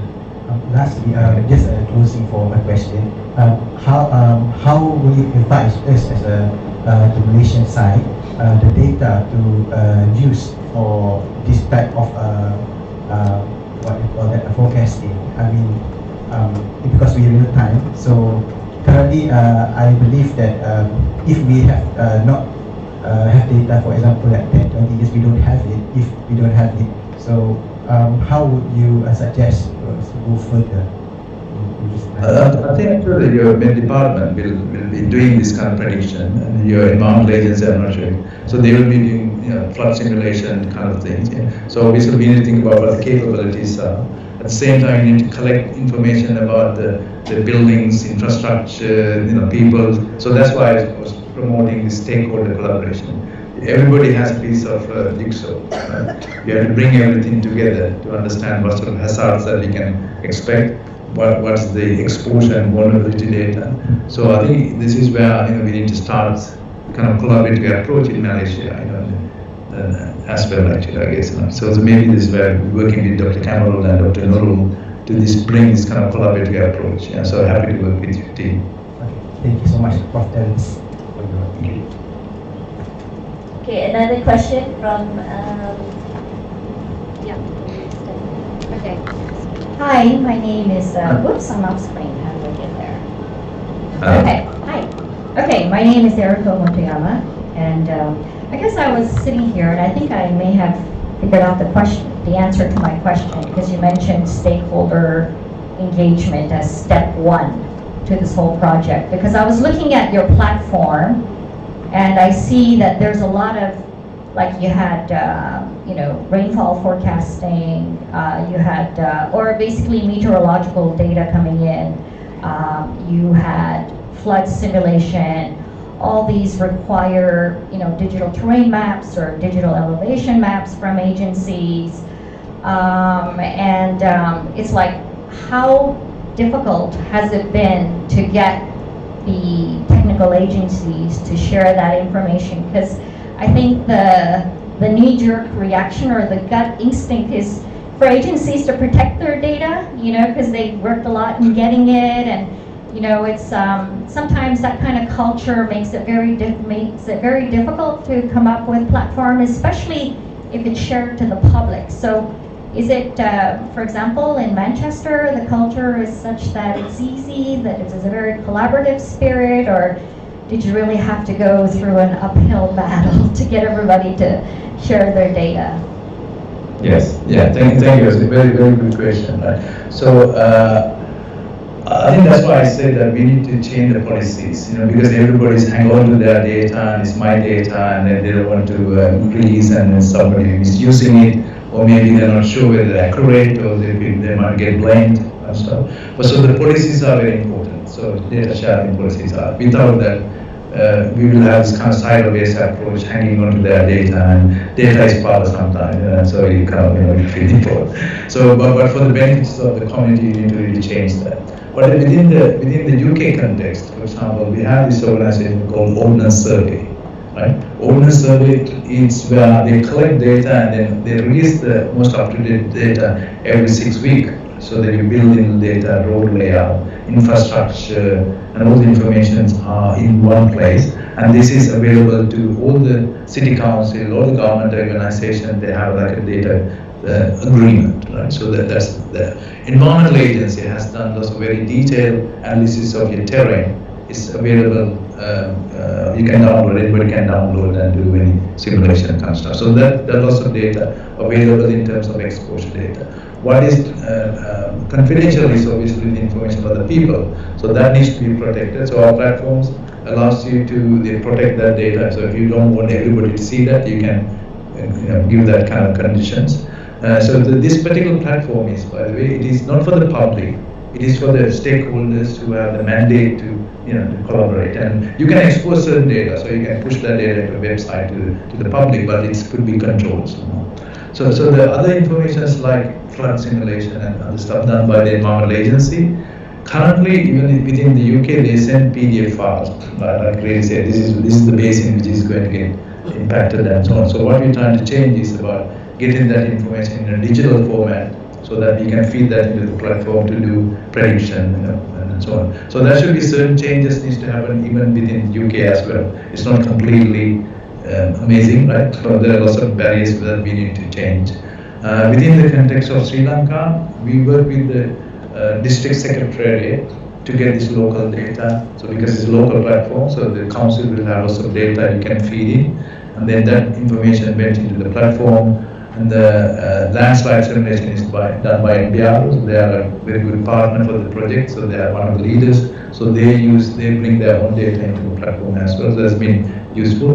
Now the irrigation department, with the support of World Bank, the World Bank is bringing experts to do accurate flood simulation using terrain models and rain prediction and so on. So they are building their capacity so that they can do hazard simulation as well. So in Sri Lanka, it's a bit of a journey. You still need to really make sure the data is properly shared and maintained and so on. Whereas UK model, I think, is a good model. Like organizations like Ordnance Survey, you can learn a lot from how Ordnance Survey works, for example, in the UK, and to make that data available to public organization like yourself. I hope that answers you. Yeah. Are there other people? Okay, because I got a tiny. Okay, just stop. Okay, can I just? Sorry, is it okay if I just ask? Okay, just one question is, how much do you show to the public? Okay, so we're trying to create this culture, and I have some communities that we're working with, and they're like, okay, this is great, you're sharing risk communication with us finally, and stuff like that, and then the expectation becomes everything should be shared with them. Now, agencies are getting worried because they're like, well, we can't give everything. I mean, there are some, perhaps some sensitive data, especially when it comes to landslides, right? So, how much do you show? Yeah, so actually, I mean, in Greater Manchester, there's something called Greater Manchester infrastructure, right? So that means buildings, rivers, roads, and all, different things which are not non-sensitive are already available. So you need to decide what is sensitive, right? So, for example, even if you share information about how the infrastructures like electricity and water purification centers are connected to each other, that could be misused by terrorists to attack, right? So you cannot really share every information. You need to think about what information could be released. So this is where stakeholders need to really say, what do the community want to know, right? So they want to know actually which if the flood is coming, okay, am I going to get flooded, for example? Am I in flood zone? This flood zone, what do I have to do? There are certain things that they need to know. They don't need to know everything.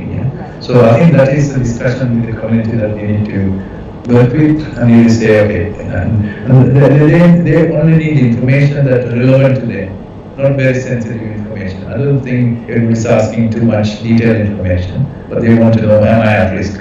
What can I do, right? And is my concern considered in the decision-making process? How can I influence decisions? And those stories need to be told. Right? So there should be discussion between the community and stakeholders to have a kind of healthy relationship. So I think that will be both. There's no correct answer to what could be shared, but depending on the context, there should be sort of partnership with the community and stakeholders. I guess I hope it exists. Answer the question. All right, thank you very much. Okay, I can see one hand up from behind there. Would you like to come in front here?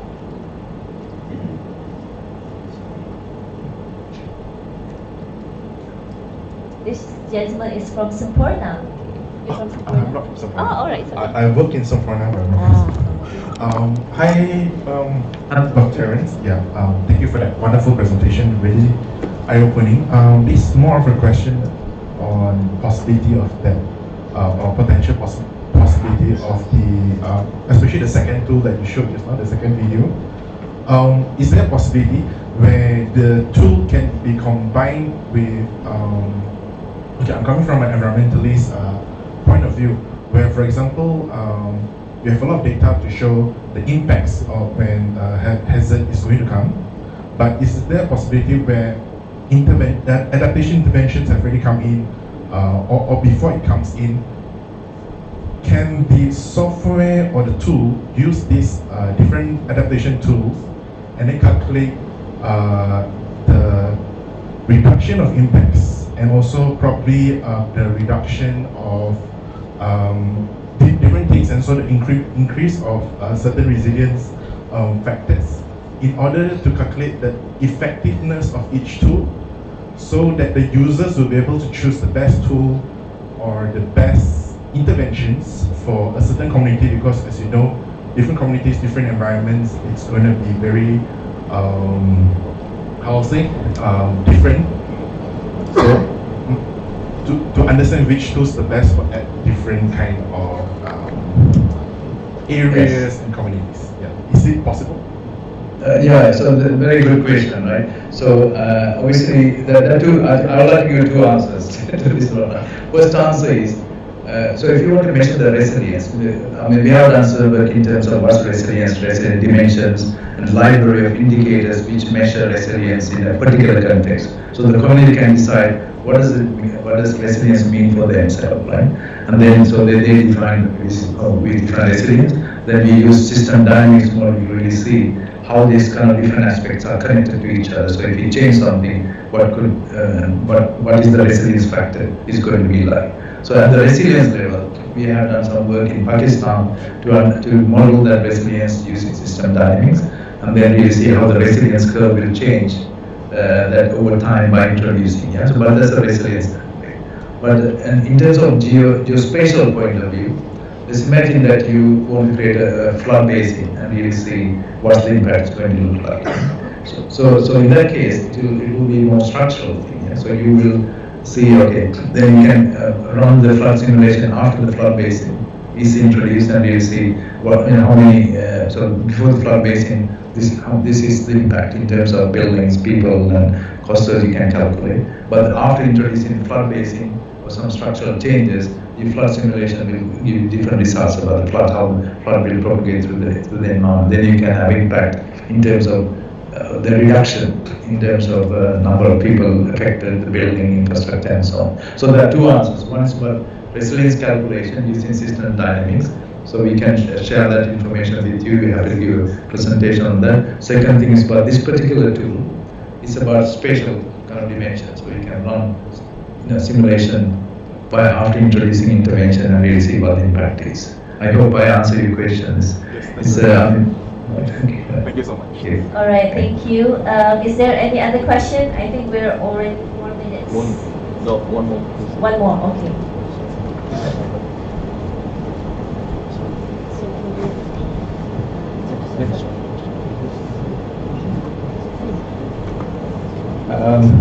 Hello, Prof. Terence. Hello, hi. Yeah, thank you very much for your very insightful presentation. Just my point of view, I think currently among the major issues that we're facing, especially for key disaster managers in Malaysia, in particular for the local authorities or city council in UK, I think they try to identify the root cause of the disaster, the concept of So I think that one of the major hurdles that we're facing by local authorities, especially in Malaysia, on the identification of the real problem during the disaster, especially when we are dealing with the application of the application of the submission of the plan, for example, especially in land use planning. So, do you think in UK, based on your current practice or experience, do you think the key disaster managers, because in transdisciplinary approach or multi-agency approach in dealing with the key disaster manager, do you think that you have facing the problem in consolidating the data, especially to gather all the data into the real-time scenario planning? Because in Malaysia we have some, I think maybe it's a lack of understanding or knowledge of the DRR concept, and also at the same time we have lack of budgeting in local investment in disaster management. So do you think you have some problem with dealing with the various department in UK to ensure that you have gained the data in a proper and updating and very updated data at the moment? So that's my question. Yeah, thank you. I hope I understood the question. I think even in the UK, I don't think we are, we are in a journey. Everybody is very much focused on economic growth and for land use management, but DRR is one of the things that you have to consider. But I think even in the UK, you have to change the culture in terms of taking risks as an important factor. So this is one of the things I would like to make sure that we all understand. But I think even land use planning aspect, I hope I understood the question. We've done some work in Sri Lanka, right? So we look at land use management in terms of risks in hilly area, depending on their slopes and also the soil context and the symptoms of landslides, and we kind of categorize different zones. Really say whether it's a high risk, medium risk, low risk, or green risk, where the development should then take place in the low risk area. Because the medium risk, you need to put some early warning systems in place and also different structural changes in place. So we've done that through the platforms. We identify kind of risk informations to inform the land use management, because district secretary is the person who owns the land, so he can really impose those policies in terms of how the land is managed, and then the root causes could be then reduced, because sometimes people go and settle down in high risk areas, right, because their land is cheap. And so the land use management policies should control the kind of land use kind of management, I suppose. But in the UK, it is in a journey at the moment. We slowly trying to get into the urban development area kind of aspect. But currently, in the UK, I'm mainly focused on disaster side.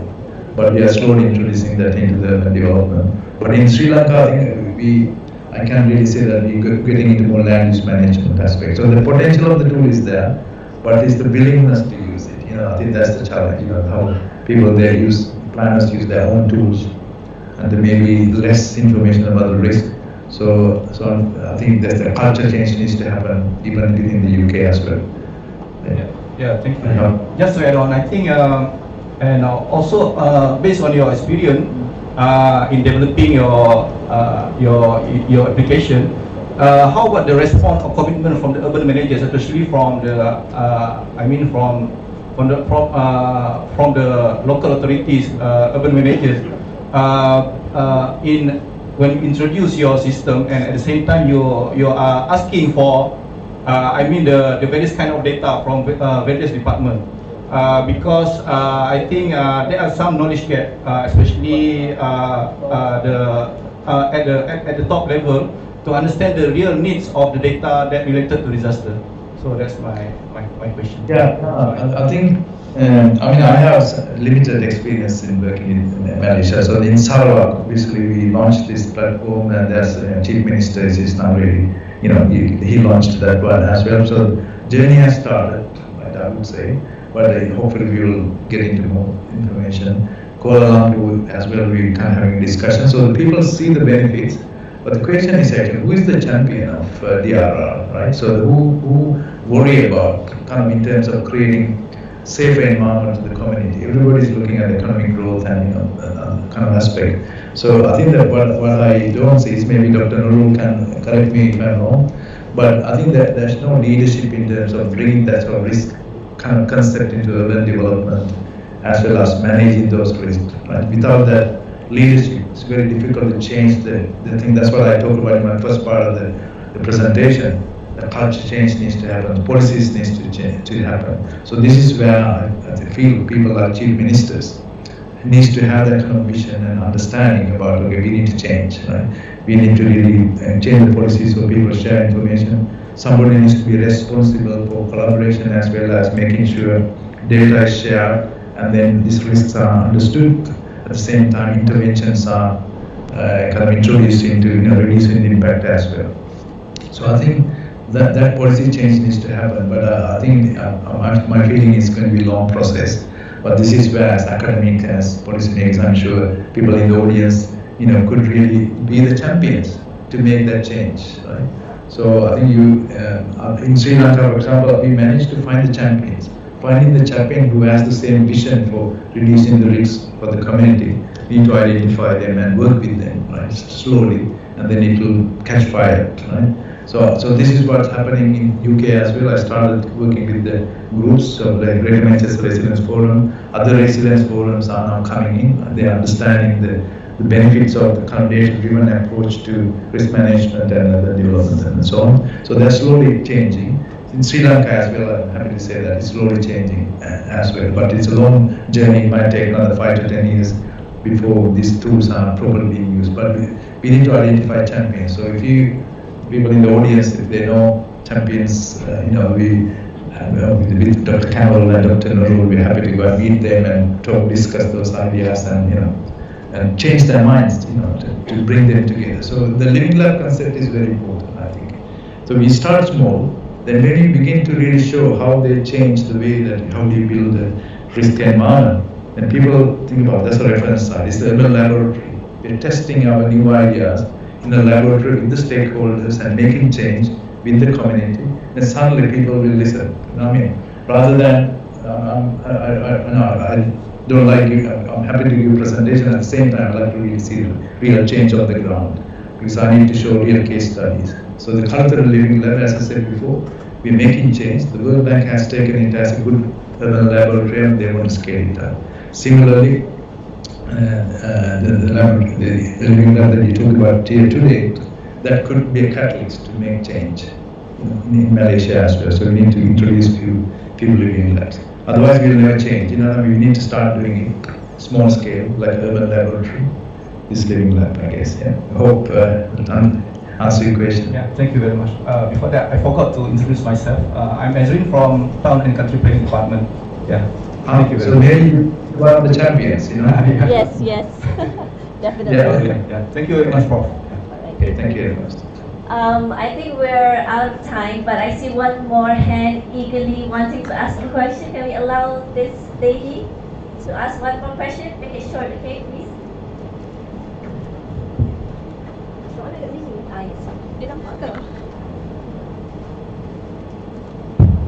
Hello. Hello, hi. Hello, hi. Dr. Fernando. Hello. Well, actually, it's a very good morning in the UK, isn't it? It's 5 o'clock. Yes, it is. Right. All right. My name is Amy. I'm an architect. I'm representing the Malaysian Institute of Architects. So I have a question for you. First of all, I'd like to thank for all the sharing that you have done today. Very impressive, especially from a built environment personnel point of view like myself. Before I ask the question, I'd like to share something, the issue that we have in Malaysia with regards to data.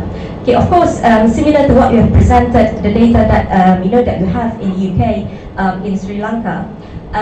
We have similar things in Malaysia as well. We have all the data, the areas, the landslide-prone areas. We have flood-prone areas. The data is everywhere. It is all already here. The issue is that the public reluctant to follow whatever is already stated there. We have people building illegal buildings in landslide-prone areas. They do not care. They would like to hire an architect, come and build my building. We pay you this price, build my building on this hill slope. Okay, and also illegal buildings that are being built by people without any approvals from the authorities, relevant authorities. Okay, so when this thing happens, for built environment personnel, like architects, for example, we will face the liability when it comes to natural disaster happen, the building destroyed, the end liability will come back to us. Okay, why does this building destroy in the end? Okay, so my question to you is that when it comes to the context of the United Kingdom, of course in the UK you do have erosion on the coastline and affecting properties over there. So before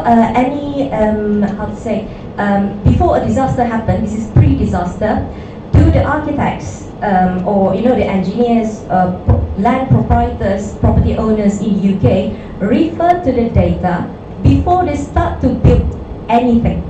That's my question to you. Thank you so much, Dr. Fernando, for your sharing. So there are two things. The UK experience and Sri Lankan experience are different, right? So UK obviously you have this building control and all the hoops you have to go through in order to get building permission, for example. So there are lots of tests are happening, kind of controlled by different organizations, especially the city council. Right? So they are also more controlled in terms of making sure the building codes are handled and the risks are kind of considered and so on. So lots of things needs to happen. So the building companies has to do those checks. But when it goes to Sri Lankan context, it's a bit like Malaysia. People just go and build anywhere they want to build. Right? So this is where the district secretary that we are working with the cultural district. So he recognized this kind of stuff. So they want to impose this kind of a land use policy kind of aspect about to control, not to let people to decide which area that they should be developing, new building. But they need to have that knowledge about where are the hotspots, red hotspots. But sometimes in cultural district they don't have that information. So this is where, so if you work with the NBR, which is the land use, they're responsible for the landslides kind of stuff. So with that data, they created the land use planning for the environment for the cultural district. So they know this is high risk, this medium risk, low risk. So then they need to, once you got that knowledge, they need to impose the policies about where you can build and where you can't build. So this is again a long process. I don't know if I'm answering the question, but I think unless the city council impose this kind of policies, land use management policies rigorously, people will ignore that and then start building, and then the risk is high because the risk happens, as I said, when the vulnerability is there. If the vulnerability is about building something on a very high risk area, obviously you are increasing the vulnerability, isn't it? So then the impact will be high because there are lots of people are living there. So that needs to be controlled by the land use management authorities in Malaysia and with the city council, I guess. I'm not sure if I understood, I answered your question, but I'm coming to Malaysia in July, so hopefully we can have much more deeper discussion about this. Thank you very much. Okay, thank you very much from Terence. Thank you very much everyone for all the questions, for all the engaging sessions. I think we're totally out of time. I pass this over to our MC of the day. Thank you very much. Okay, thank you so much, Dr. Wanurumadia, and thank you, Prof. Terence Fernando, for the great session, I think. Baiklah hadirin sekalian, dengan ini sesi kita pada pagi ini telah sampai ke penghujungnya. Saya bagi pihak majlis ingin menjemput yang berhormat dan juga Datuk dan juga tim-tim berhormat untuk turun ke arah satu ya, bagi melawat ruang pameran yang disediakan oleh Malaysia, Universiti Teknologi Malaysia dan juga Sedar Malaysia-Japan. Jadi dipersilakan YB dan juga Datuk. Yang para hadirin dan juga peserta saya minta untuk kekal dia berada di dalam dewan. Silakan Datuk. Baiklah, untuk para hadirin yang masih berada di dalam dewan, kita akan teruskan dengan sesi taklimat ringkas untuk breakout session selepas ini oleh Encik Hafiz Amirul, Timbalan Pensyarah Eksekutif Masih Malaysia. Dan selepas itu, selepas sesi taklimat, kita akan menikmati jamuan makan tengah hari di arah 4, kalau tak silap saya, di arah 4, dan kemudian kita akan berkumpul semula di sini selepas makan tengah hari dan juga solat. Ruang solat ada di tingkat 3 tapi agak kecil, jadi mohon kalau boleh kita solat di masjid, dan kalau nak bersolat di arah 3 pun boleh juga. Tapi macam saya maklumkan sebentar tadi, ruang agak terhad, jadi mungkin boleh solat di masjid, dan selepas selesai makan tengah hari dan solat, kita akan berkumpul semula di sini for the breakout session. Boleh ya? Terima kasih.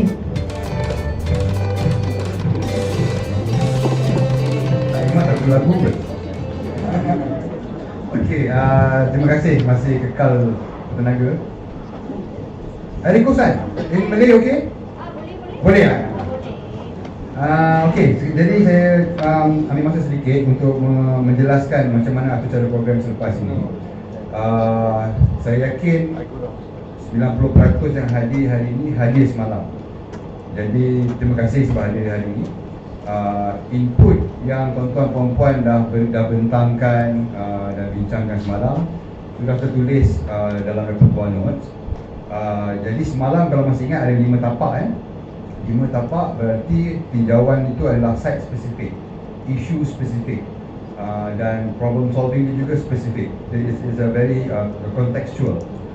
Untuk hari ini, dapatan-dapatan dari hasil program semalam akan dibincangkan di dalam 4 tema besar. Okey, tema besar ni bukan bermaksud dia tidak berkonteks. Konteksnya masih mengekalkan site semalam. Cuma akan dipecahkan kepada 4 grup yang mana ni kecil sangat. Yang pertamanya adalah penilaian risiko bencana yang melibatkan community. Community participation in risk identification, disaster identification. Itu di bilik kuliah 16, moderatornya adalah Dr. Kamarul Azhari sendiri dan juga Datuk Zakaria. Untuk breakout room kedua adalah penglibatan komuniti di dalam penilaian keperluan dan impak bencana, post disaster needs assessment, bagaimana komuniti dapat menjadi sebahagian dari proses post disaster needs assessment.